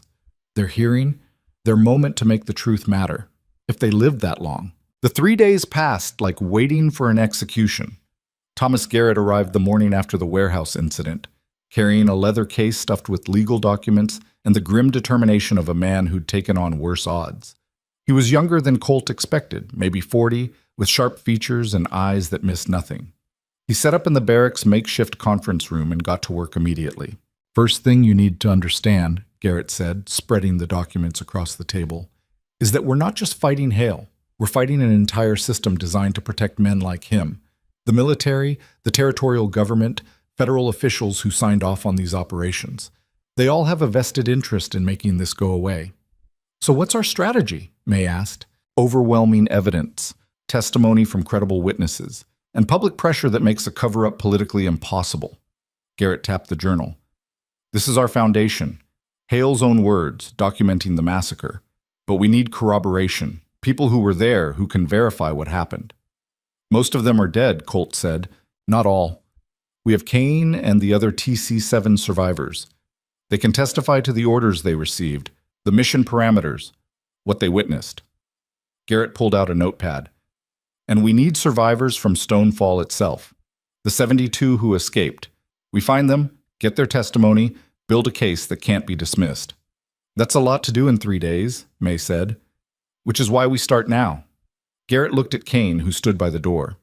Your men, can they track down the survivors? Kane nodded slowly. Vorn kept records. Names, last known locations. Most of them scattered after Stonefall. Changed identities, tried to disappear, but we can find them. Do it. Get as many as you can to Santa Fe before the hearing. We need them on record, under oath, telling their stories. And if they don't want to come? Kane asked. If they'd rather stay buried? Then we respect that. But we ask. Garrett's expression softened slightly. These people lost everything, homes, families, their entire lives. The least we can do is give them a choice, stay silent or be heard. Kane left to coordinate with his men. Garrett turned back to May and Colt. Now for you two. You'll testify about everything. Vorn coming to the forge, the documents you found, the confrontation at the gala. You'll be cross-examined aggressively. Hale's lawyers will try to discredit you, paint you as criminals with an agenda. We are criminals, Colt pointed out. We stole evidence, fled federal custody, shot at government agents. In pursuit of exposing a massacre, context matters. Garrett made notes. But yes, they'll use it against you. So we don't hide it. We own it. You saw injustice and you acted. Sometimes the law fails people, and when it does, ordinary citizens have to step up. May leaned back in her chair. You really think we can win this? Garrett was quiet for a moment. Win is a complicated word. Legally? Maybe. Hale's guilty. The evidence proves it. But proving it and getting justice aren't the same thing. Powerful men have powerful friends. Even if we convict Hale, the people above him might walk. The system that enabled Stonefall might survive intact. Then what's the point? Colt asked, frustration bleeding into his voice. The point is, we make them see it. We force them to confront what was done in their name, with their authority, using their resources. We put faces to the numbers, names to the victims, and we make damn sure that everyone, from the territorial governor to the farmer in the field, knows what happened. Garrett met Colt's eyes. That's not a legal victory, but it's a moral one. And sometimes that's all you get. The next 2 days were a blur of preparation. Garrett drilled May and Colt on their testimony, anticipating questions, shoring up weaknesses in their story. Kane's men fanned out across the territory, tracking down Stonefall survivors. Some came willingly. Others took convincing. A few refused entirely, too traumatized or too afraid to relive what they'd lost. By the evening before the hearing, they had 11 survivors willing to testify. 11 out of 72. It wasn't everyone, but it was enough. Colt met them in the barracks common room. They ranged in age from late 40s to early 70s, people who'd been young when Stonefall burned, who'd spent the decades since trying to rebuild shattered lives. Some had families now. Others lived alone, still haunted by ghosts only they could see. An older woman approached Colt. She had white hair pulled into a severe bun and eyes that had seen too much. "You're the gunsmith," she said. "Yes, ma'am. Sarah Brennan. I was 10 when they came." Her voice was steady, but her hands trembled slightly. "My parents died in the first volley. My brother got us out, me and my little sister. We ran for 3 days straight." Colt didn't know what to say. What words could possibly address that kind of loss? "I'm sorry," he managed. Sarah waved it off. "Sorry doesn't change anything. But this?" She gestured at the room, the survivors, the preparations. "This might. My parents died nameless, erased. Tomorrow I get to say their names, say what happened, make sure people remember." "We'll make sure they listen," Colt promised. "See that you do. Because if we go through this and nothing changes," Sarah's expression hardened, "then we've just torn open old wounds for nothing, and some of us can't survive that twice." The weight of it settled on Colt's shoulders. It wasn't just about exposing Hale anymore. It was about honoring the dead, validating the survivors, ensuring that pain wasn't wasted. And if they failed, if the hearing collapsed, if Hale walked free, if the system protected its own, these people would be destroyed all over again. No pressure. May found him later, sitting outside on the barracks steps, staring at the stars. She sat down beside him without speaking. They'd developed a rhythm over the past weeks, comfortable silences, understanding that didn't need words. "You holding up?" she asked eventually. "Not really. You?" "Same." May pulled out her father's badge, turned it over in her hands. "I keep thinking, what if we lose? What if all of this was for nothing? Garrett says even if we lose legally, we still win morally." "Garrett's an optimist." May pocketed the badge. "My father fought this fight, and it killed him. Vorn fought it and died in a burning church. We might be next." "Probably. And you're still going through with it." "Are you?" Colt asked. May smiled, tired, genuine. "Yeah, I am. Because what's the alternative? Go back to pretending it never happened? Let Hale die peacefully in his bed, honored and respected?" She shook her head. "I'd rather die fighting than live with that." "Your father would be proud." "My father would tell me I'm an idiot, but he'd be proud anyway." May stood, stretched. "Get some sleep. Tomorrow's going to be brutal." Colt tried, but sleep wouldn't come. He lay in the narrow cot, listening to the sounds of the barracks, guards changing shifts, Kane's men on the roof, survivors whispering in adjacent rooms, all of them waiting for morning, all of them carrying pieces of the truth. Somewhere in Santa Fe, Hale was waiting too. Probably in a cell, probably furious, probably plotting. Men like him didn't go quietly. Even defeated, even exposed, they fought. And they had resources Colt couldn't imagine. But they also had something Colt's side didn't. Guilt. Maybe buried deep, maybe rationalized away, but there nonetheless.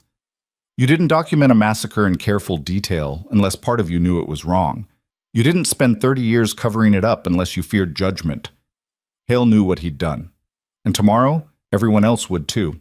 Dawn broke cold and clear. Colt dressed in the only clean clothes he had, pants and a shirt Garrett had provided, worn but respectable. May wore a simple dress, her marshal's badge pinned prominently over her heart. The survivors assembled quietly, their faces set with determination and dread. The courthouse was 3 blocks away. Morrison had arranged an escort, territorial marshals front and back, Kane's men on the rooftops, watching for threats. They walked through streets lined with people. Word had spread. The trial of Colonel Adrian Hale, war hero and accused mass murderer. Everyone wanted to see. Some faces in the crowd were hostile, others curious. A few showed sympathy, but they all watched, and that was what mattered. Witnesses. People who couldn't claim ignorance afterward. The courtroom was packed. Journalists filled the front rows, pencils poised over notebooks. Territorial officials occupied the gallery, and at the defense table sat Hale, flanked by 3 expensive lawyers in tailored suits. He looked composed, almost serene, like this was an inconvenience rather than a reckoning. Morrison took the bench, gavelled for silence. This hearing will determine whether sufficient evidence exists to charge Colonel Adrian Hale with multiple counts of murder, conspiracy, and crimes against civilians. The territory will present its case. The defense will respond. At the conclusion, I will rule on whether this proceeds to full trial. He looked at Garrett. Counselor, you may begin. Garrett stood. Your Honor, the territory will demonstrate through documentary evidence, eyewitness testimony, and the defendant's own written confession that in October 1894, Colonel Hale commanded a covert military operation that resulted in the massacre of 228 civilians in the settlement of Stonefall. We will further show that this operation was part of a systematic pattern of government-sanctioned violence against citizens who refused to cede land to federal interests. Hale's lead attorney, a silver-haired man named Whitmore, rose immediately. Objection! This hearing concerns one specific incident, not a pattern of alleged misconduct. The prosecution is attempting to bias these proceedings with inflammatory and irrelevant claims. Sustained, Morrison said. Confine your opening to Stonefall, Mr. Garrett. Garrett nodded. Very well. We will prove that Colonel Hale ordered, planned, and executed the Stonefall massacre, and we will prove it using his own words. He held up the journal. The hearing lasted 3 days. Garrett presented the documents first, the journal, the photographs, the kill list, the orders bearing Hale's signature. Whitmore objected repeatedly, challenging authenticity, chain of custody, admissibility. Morrison overruled most objections, but sustained enough to keep the defense engaged. Then came the testimony. Kane took the stand first, describing TC-7's mission parameters, the orders they received, the operation itself. He spoke in flat, clipped sentences, a soldier reporting facts, but his hand shook when he described watching families being killed. Did you participate in the killings? Whitmore asked on cross-examination. Yes. So you're a murderer testifying against your commanding officer to save yourself. I'm a murderer testifying because I'm tired of lying about it. Kane's eyes burned. Colonel Hale gave the orders. I followed them. We both have blood on our hands. But he spent 30 years pretending his are clean. One by one, the other TC-7 survivors testified. Their stories varied in details but aligned on essentials. Orders to eliminate Stonefall, minimal resistance, systematic killing. Whitmore hammered each of them on cross, pointing out inconsistencies, questioning their motives, suggesting they were coordinating lies. But the journal corroborated everything.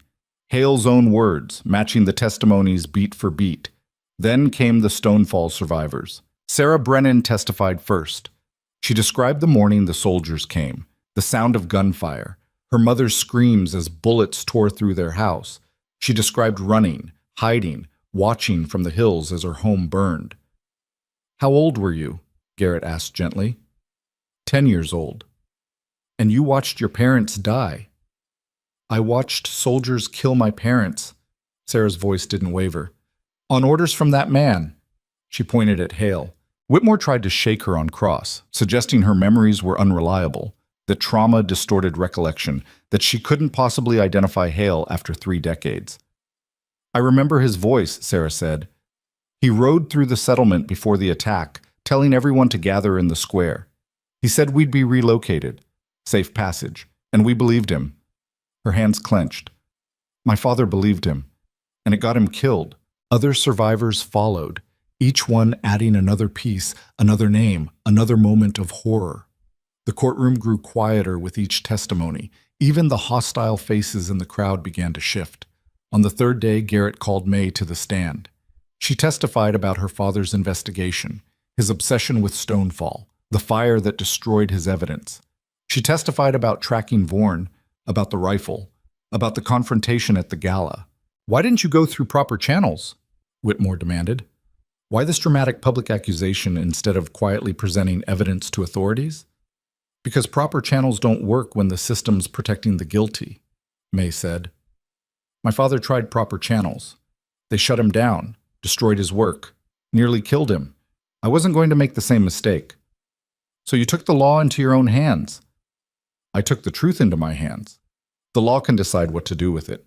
Finally, Garrett called Colt.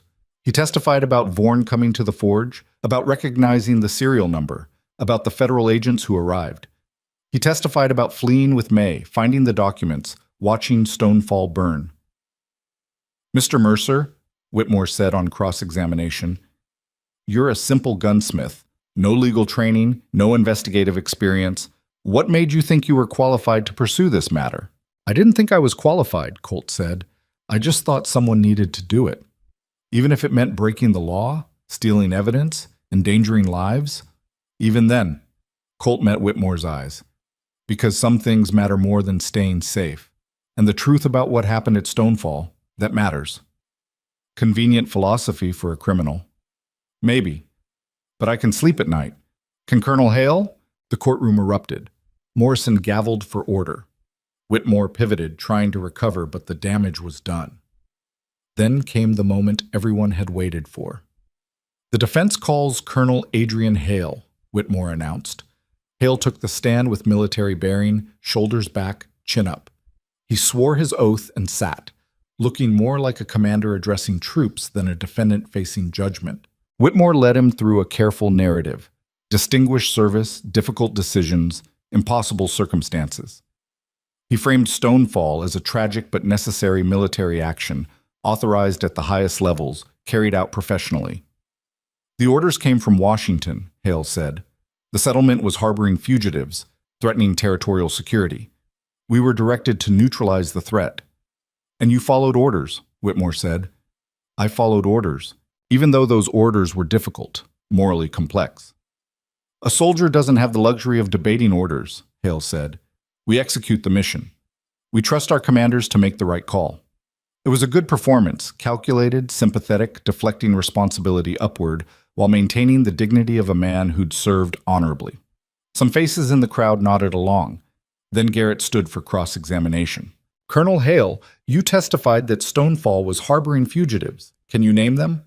Hale hesitated fractionally. The intelligence was classified. 3 decades later, it's still classified? I don't have access to the original reports. Convenient. Garrett pulled out the journal. But you do have access to this. Your journal, your words. Let me read a passage. Civilians attempted negotiation. Command ordered full suppression. Did you write that?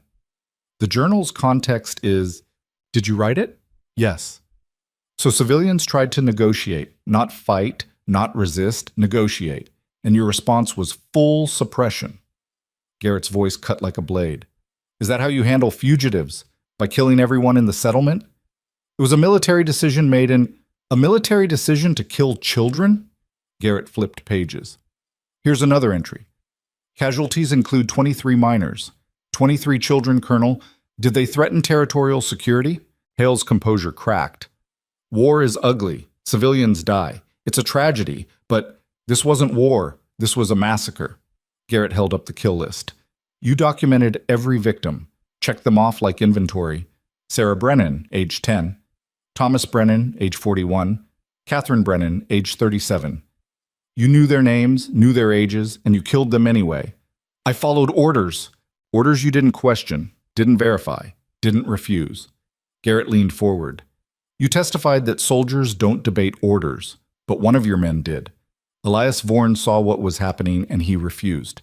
He sabotaged the mission, saved 72 lives. So clearly, refusing was an option. Vorn was a deserter, a traitor. Vorn had a conscience. You had orders, and you chose orders over humanity. Garrett's voice dropped, quiet and devastating. How many settlements, Colonel? You documented 4 others in your journal. How many times did you do this? Whitmore objected. Morrison sustained it, but the question hung in the air, unanswered and damning. Garrett stepped back. No further questions. The courtroom was silent. Hale sat rigid, his mask finally shattered, fury and something darker. Maybe shame, maybe fear, flickering across his face. Morrison called for closing arguments. Whitmore tried to salvage it, arguing military necessity, fog of war, the complexity of frontier operations.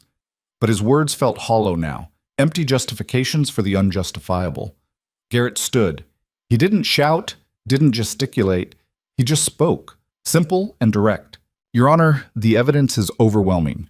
The defendant documented his crimes. Witnesses, both his own men and the survivors, corroborate those documents. The only question is whether we have the courage to hold a powerful man accountable for what he did to powerless people. Garrett looked at the gallery, at the journalists, at the faces watching. Stonefall was erased once. Don't let it be erased again. Morrison adjourned for deliberation. 2 hours later, he returned. The courtroom packed tighter, every seat filled, people standing in the aisles. Morrison took the bench, his expression grave. I've reviewed the evidence, he said. Documentary, photographic, and testimonial. I've considered the defense's arguments regarding military authority and operational necessity. He paused. And I find that sufficient evidence exists to charge Colonel Adrian Hale with 228 counts of murder, conspiracy to commit murder, and crimes against civilian populations. This matter will proceed to full trial. The courtroom exploded. Cheers from some quarters, outrage from others. Journalists rushed for the exits to file their stories. Hale sat frozen, his attorneys already arguing motions, demanding bail, filing appeals. Morrison gavelled for order. Colonel Hale will be remanded to territorial custody pending trial. Bail is denied given flight risk and the severity of charges. He looked at May and Colt. The witnesses in this matter will remain under court protection. Anyone who interferes with them or this trial will face contempt charges. Guards led Hale away. He walked stiffly, mechanically, a man watching his carefully constructed legacy collapse. As he passed Colt, their eyes met. For just a moment, Hale looked human, tired, defeated, maybe even regretful. Then the mask came back. He straightened his shoulders and walked out with military dignity and tact. But everyone had seen. Everyone knew. The ghost of Stonefall had finally found its voice. Outside the courthouse, reporters swarmed. Garrett fielded questions, keeping May and Colt behind him. Kane and his men formed a protective barrier, ensuring nobody got too close. How does it feel to have won? One journalist called. We haven't won, May said. We've just forced them to acknowledge the question. The trial will determine if we get justice. What do you say to people who claim this is politically motivated? I'd say 228 corpses aren't political. They're human beings who deserve to live. May's voice carried across the crowd. And if holding their killer accountable is political, then politics needs to change. More questions followed, but Garrett pulled them away. They retreated to the barracks under escort, exhausted and wired, unable to process what had just happened. They'd done it. Against impossible odds, against a system designed to protect its own, they'd forced the truth into the light. And now came the hard part, keeping it there. The trial began 6 weeks later on a Tuesday morning that felt too ordinary for what was about to unfold. Colt stood outside the courthouse watching people file in. Journalists from as far as New York, territorial officials, curiosity seekers, and those few who'd traveled hundreds of miles because someone they loved had died at Stonefall. The crowd had grown since the preliminary hearing. What started as local scandal had become national news. Newspapers across the country ran headlines about the decorated war hero accused of massacring civilians, about the government conspiracy, about the rifle that shouldn't exist. Some papers called Hale a monster. Others defended him as a soldier following orders. A few questioned whether the whole thing was fabricated, a conspiracy theory given too much credence, but they all talked about it, and that, May had said, was half the battle. You ready? She asked, appearing beside him. Colt thought about lying, saying yes, pretending he had the stomach for what came next. Instead, he said, No. You? Not even close. May adjusted her marshal's badge. She wore it every day now, polished until it shone. Her father's badge, a reminder of why they were here. But I stopped waiting to be ready weeks ago. Now I'm just going through the motions and hoping they add up to something. They walked inside together. The courtroom was packed tighter than before. Every seat claimed, people standing along the walls. The jury box held 12 men, ranchers, merchants, a banker, a schoolteacher. Ordinary people being asked to judge extraordinary crimes. Hale sat at the defense table flanked by Whitmore and 2 other attorneys. He'd aged in the weeks since the preliminary hearing, the lines in his face deeper, his posture less certain. But his eyes still carried that military hardness, the conviction that he'd done what was necessary and history would vindicate him. Maybe it would. Maybe in 50 years people would see Stonefall as just another casualty of westward expansion, unfortunate but inevitable. Or maybe they'd see it for what it was, murder dressed up in orders and sealed with official stamps. The trial would decide which story stuck. Morrison entered. Everyone rose. The ritual of justice playing out in its prescribed forms, as if following procedure could somehow contain what they were about to examine. The Territory versus Colonel Adrian Hale, Morrison announced. Opening statements. Garrett stood. He'd lost weight over the past weeks, driven by the kind of obsession Colt recognized from May's description of her father. This case had consumed him. Not for glory or career advancement, Garrett had made clear he expected this trial to end his legal practice in the Territory. Too many powerful people wanted Hale protected, but he kept going anyway, propelled by the same stubborn sense that some things mattered more than safety. Members of the jury, Garrett began, over the next weeks you will hear testimony that challenges everything you believe about honor, duty, and service. You will hear about soldiers who killed civilians, about orders that violated every principle of military conduct, about a government that covered up mass murder to protect its own interests. He paused, letting the words settle. And you will have to decide, does power excuse evil? Do orders absolve conscience? Or are there lines that cannot be crossed, regardless of who gives the command? Whitmore's opening countered with military precision. Hale was a soldier, Stonefall was a lawful operation. The tragedy was regrettable but authorized at the highest levels. He painted Hale as a scapegoat, a convenient target for people who wanted to blame someone for the ugly realities of frontier expansion. Colonel Hale followed orders, Whitmore said. Orders from superior officers, approved by federal authorities, executed within the bounds of military law. If you convict him, you're not convicting a criminal. You're convicting a soldier for doing his duty. The arguments were familiar, worn smooth by repetition during the preliminary hearing, but they landed differently with a jury.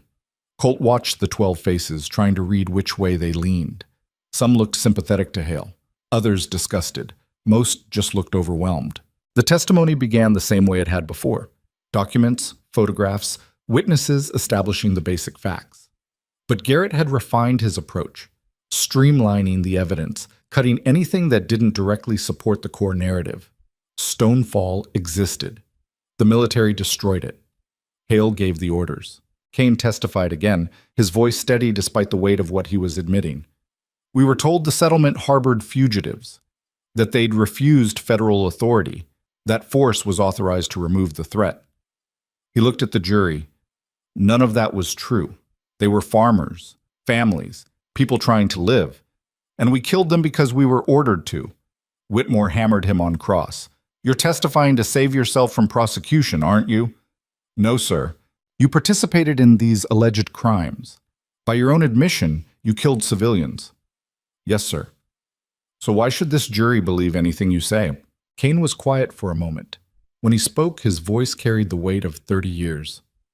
Because I've spent 3 decades lying about it, lying to myself, to others, about what we did and why.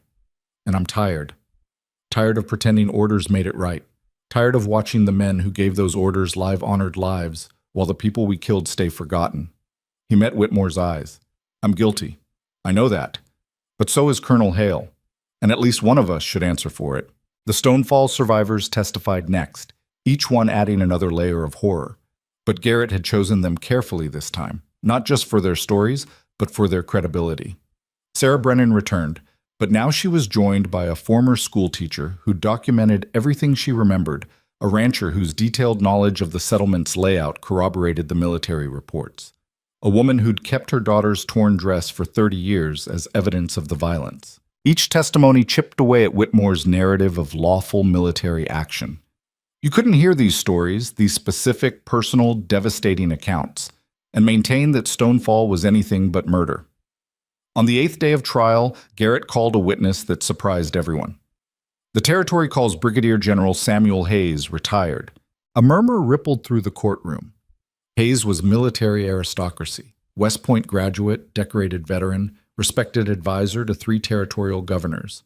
He walked to the stand with the bearing of a man used to authority, sworn his oath, and sat. General Hayes, Garrett said, you served in the Army for 35 years, correct? That's correct. And during that time, you held various command positions overseeing frontier operations. Yes. Are you familiar with ghost companies? Hayes's expression tightened fractionally. I've heard the term. These were covert units that operated without official recognition, correct? Units like TC-7. Objection, Whitmore said. Relevance. I'm establishing context for the defendant's chain of command, Garrett said. Overruled, Morrison said. Answer the question, General. Hayes looked uncomfortable. There were certain operations that required discretion, units that operated under classified parameters. Did you ever command such units? I was aware of them. Did you ever give orders to ghost companies? A long pause. On occasion, Garrett pulled out a document. Is this your signature? Hayes examined it. His face went pale. Where did you get this? Is it your signature? Yes, but this is a deployment order for TC-7, dated September 1894. It authorizes the unit to neutralize resistance in designated settlements by any means necessary. You signed it. The courtroom erupted. Morrison gavelled for order. Hayes looked like he'd been struck. That was a classified operation, Hayes said.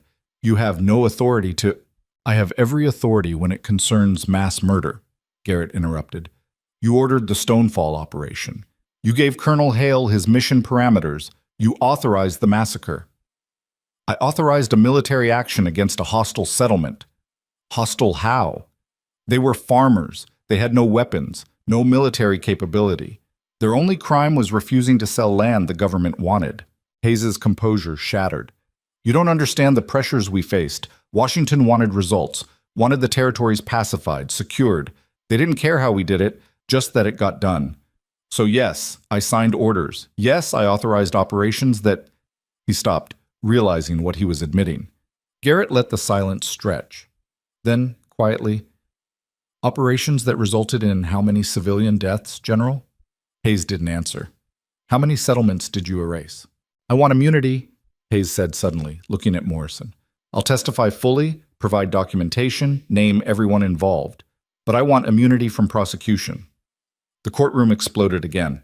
Whitmore was on his feet, objecting furiously. Garrett argued back. Morrison called for order, but the chaos had taken on a life of its own. Finally, Morrison made a decision. General Hayes, this court cannot grant immunity. However, your cooperation will be noted in any subsequent proceedings. He looked at Garrett. Continue. Over the next 3 hours, Hayes dismantled the entire cover-up. He named names, colonels, generals, territorial officials, federal bureaucrats.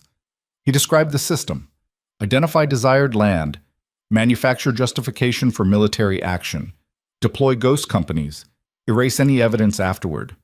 He estimated that between 1885 and 1895, at least 15 settlements had been eliminated this way, maybe more. And Colonel Hale, Garrett asked, was one of our most effective commanders, followed orders without question, kept operations clean, never left evidence. Until Vaughan. Hayes's expression darkened. Elias Vaughan was the only soldier who ever refused, the only one who chose conscience over duty, and we tried to bury him for it. Why are you testifying now? Garrett asked, after years of silence. Hayes looked at Hale, then at the jury, then at the survivors sitting in the gallery. Because I'm dying, cancer. 6 months, maybe less.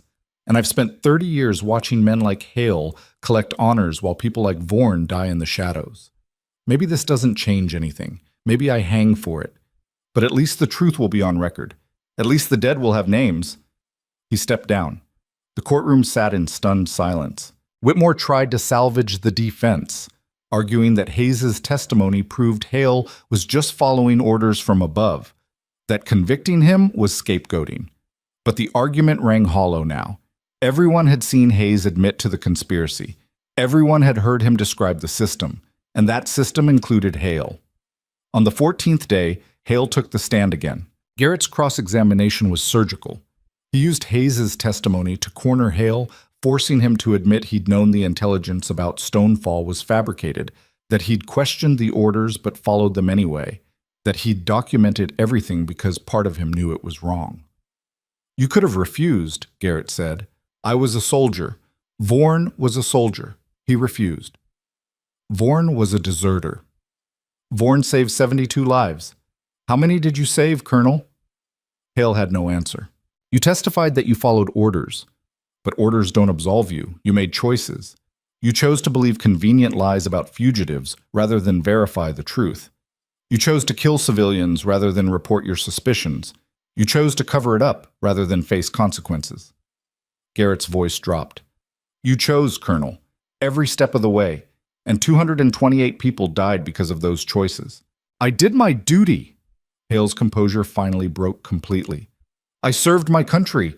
I followed orders from superior officers. What was I supposed to do? Refuse and be court-martialed? Throw away my career, my honor, my life? Yes, Garrett said simply. That's exactly what you were supposed to do, because some things matter more than careers, and human life is one of them. Hale sat there, exposed and defeated, everything he'd built over a lifetime crumbling. When he stepped down, he looked smaller somehow. Less the decorated colonel, more just a tired old man who'd made terrible choices and run out of places to hide from them. Closing arguments came on day 16. Whitmore did his best, arguing military necessity, superior orders, the fog of war. But his heart wasn't in it anymore. The evidence was too overwhelming, the testimony too damning. Garrett stood for the final time. Members of the jury, you've heard testimony that's difficult to process. Soldiers killing children, generals ordering massacres, a government covering up mass murder. It challenges everything we want to believe about our country, our military, our institutions. He paused. And that's precisely why your verdict matters. Because if we excuse this, if we say orders made it acceptable, authority made it legal, service made it honorable, then we're saying there are no lines, no limits. That power excuses anything. He gestured to the survivors in the gallery. These people had their lives destroyed, families murdered, homes burned, histories erased. And for 30 years, no one cared, no one asked questions, no one demanded justice. Because it was easier to look away, easier to trust that men in uniforms and official positions were doing the right thing. Garrett's voice hardened. But Elias Vorn didn't look away. He saw what was happening, and he refused to be part of it. He chose conscience over orders, humanity over duty. And it cost him everything, his career, his identity, his life. But he saved 72 people, and before he died, he made sure the truth would finally come out. He turned to the jury. Colonel Hale had the same choice, the same opportunity to refuse. He chose differently. And that choice, that's what you're judging. Not whether he followed orders, but whether following those orders made him innocent. Garrett paused. I think you know the answer. The question is, do you have the courage to say it out loud? The jury deliberated for 3 days. Colt spent that time in the barracks, unable to eat, unable to sleep, unable to think about anything except 12 people deciding whether 30 years of fighting had meant something. May paced constantly. Kane and his men maintained their watch positions, but the tension bled through everything they did. On the afternoon of the third day, word came. The jury had reached a verdict. The courtroom packed even tighter than before. Colt found himself squeezed between May and Sarah Brennan, all of them holding their breath as the jury filed in. Their faces gave nothing away. Has the jury reached a verdict? Morrison asked. The foreman stood, a rancher named Thomas Wells, weathered and serious. We have, Your Honor. On the charge of murder in the first degree, how do you find? Guilty. The word hit like a gunshot. Someone in the gallery gasped. Someone else started crying. Colt felt May's hand find his, squeezing tight. Morrison continued through all 228 counts. Each time, the same answer, guilty. When it was done, Morrison addressed Hale. Colonel Adrian Hale, you have been found guilty of 228 counts of murder. Before I pass sentence, do you have anything to say? Hale stood slowly. For a long moment, he just looked at the courtroom, at the survivors, at the jury, at the journalists recording every word. When he spoke, his voice was quiet, stripped of the military authority that had carried him through the trial. I followed orders, he said. I've said that throughout this trial, and I still believe it. But I've come to understand that's not enough. Orders don't make murder acceptable.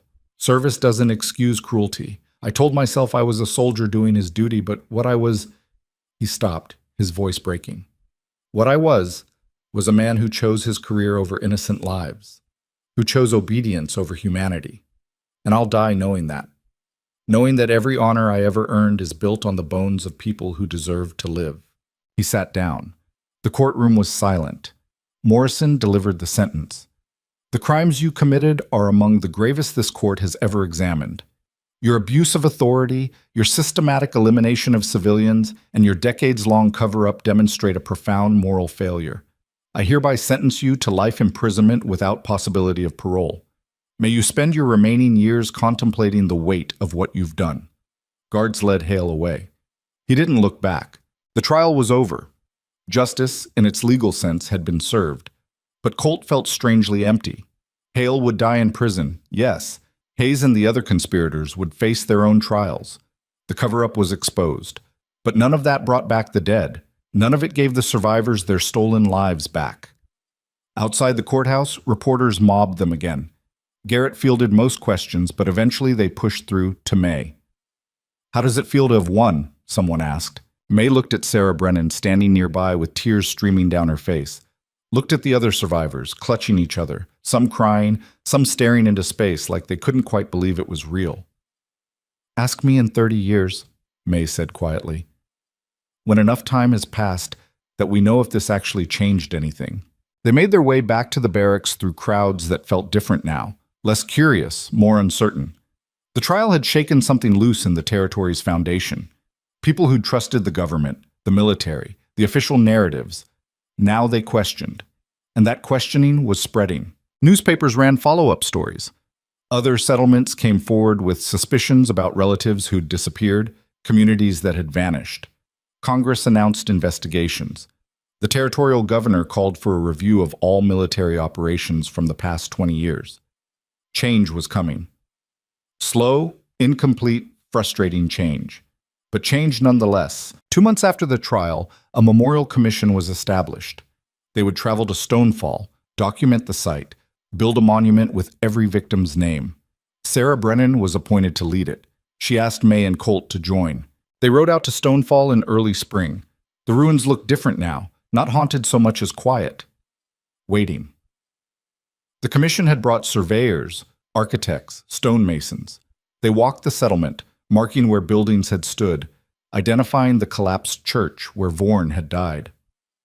"The monument will go here," Sarah said, pointing to the town square. "Right where Hale told everyone to gather. Right where he lied to my father." The design was simple, a granite wall with names carved in neat rows. 228 victims, 72 survivors, and at the bottom, a single line. They were not forgotten. "What about Vorn?" Colt asked. "He deserves to be remembered too." Sarah considered. "He wasn't from Stonefall, but he died trying to make this right." She looked at May. "What do you think?" "Separate Stone," May said, "near the church. Not a victim, but not forgotten either. Just a man who chose differently." They agreed. A smaller monument would mark where Vorn died, with his name and dates and a simple inscription. He refused. The construction took 6 months. Colt stayed in Santa Fe, helping Garrett tie up legal loose ends, testifying at the trials of Hayes and other conspirators. May returned to her marshal duties, tracking down the remaining Stonefall survivors, documenting their stories, making sure each one had a place in the historical record. Kane and his men scattered again, but this time they weren't hiding. They testified at trials, gave interviews to journalists, spoke publicly about what they'd done and why. Some faced prosecution. Others were granted immunity in exchange for testimony. All of them carried the weight of Stonefall for the rest of their lives. The monument was dedicated on a cold October morning, exactly 31 years after the massacre. Hundreds attended. Survivors, their families, journalists, officials, curious onlookers. Even Morrison came, his judicial robes traded for a simple suit. Sarah Brennan gave the dedication speech. She spoke about her parents, her siblings, the life she'd lost, spoke about 30 years of silence, of being told to move on, to forget, to accept that some things couldn't be changed. But they can be changed, she said, not undone. We can't bring back the dead, but acknowledged, honored, given the recognition they deserved in life but were denied in death.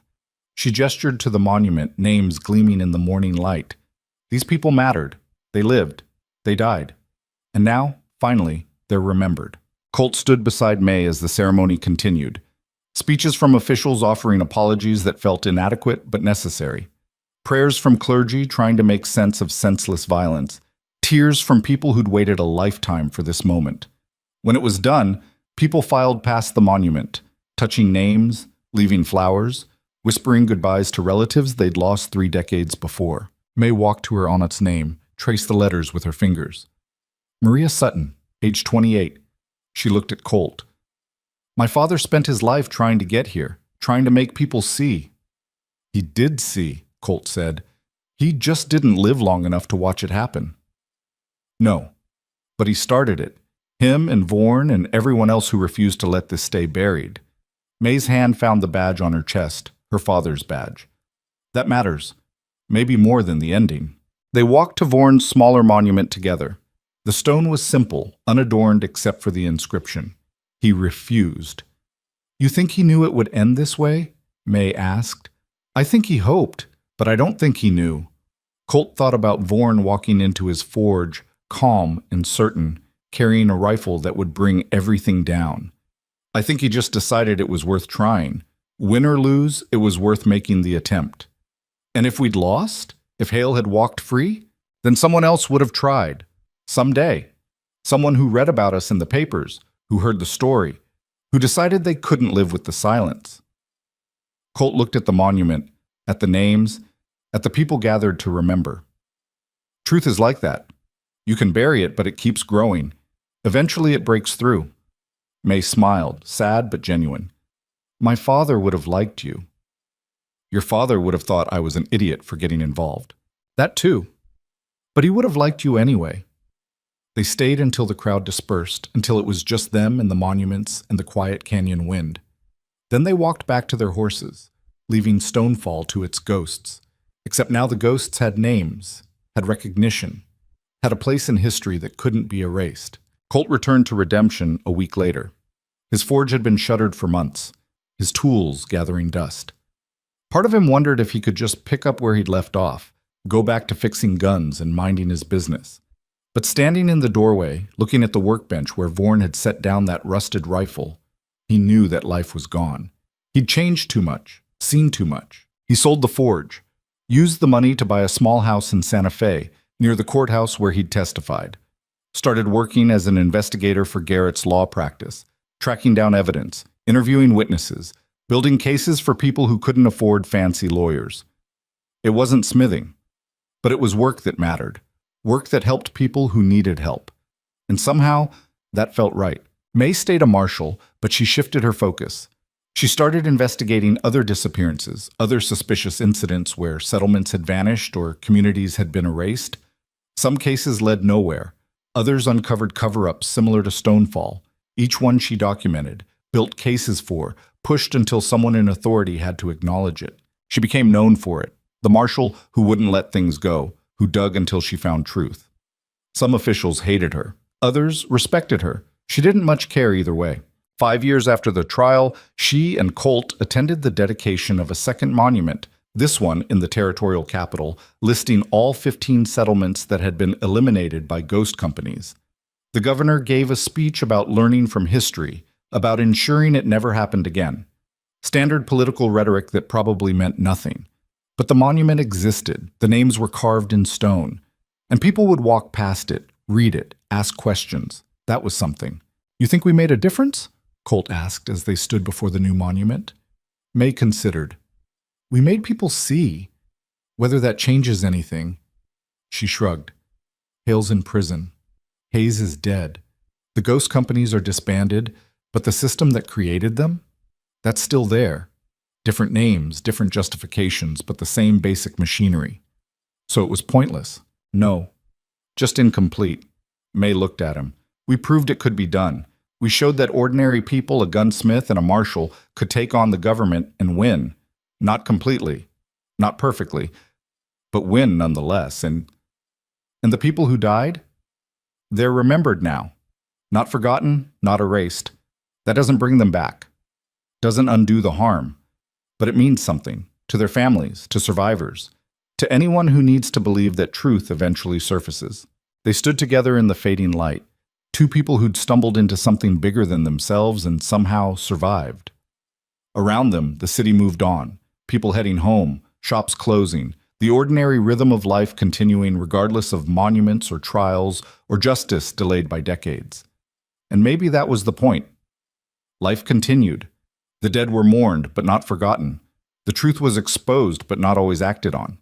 Change happened slowly, imperfectly, frustratingly. But it happened. Because people like Vorn refused. People like May and her father kept digging. People like Colt chose to follow a stranger into danger rather than look away. The rifle that shouldn't exist had brought them here. The man they tried to erase had given them purpose.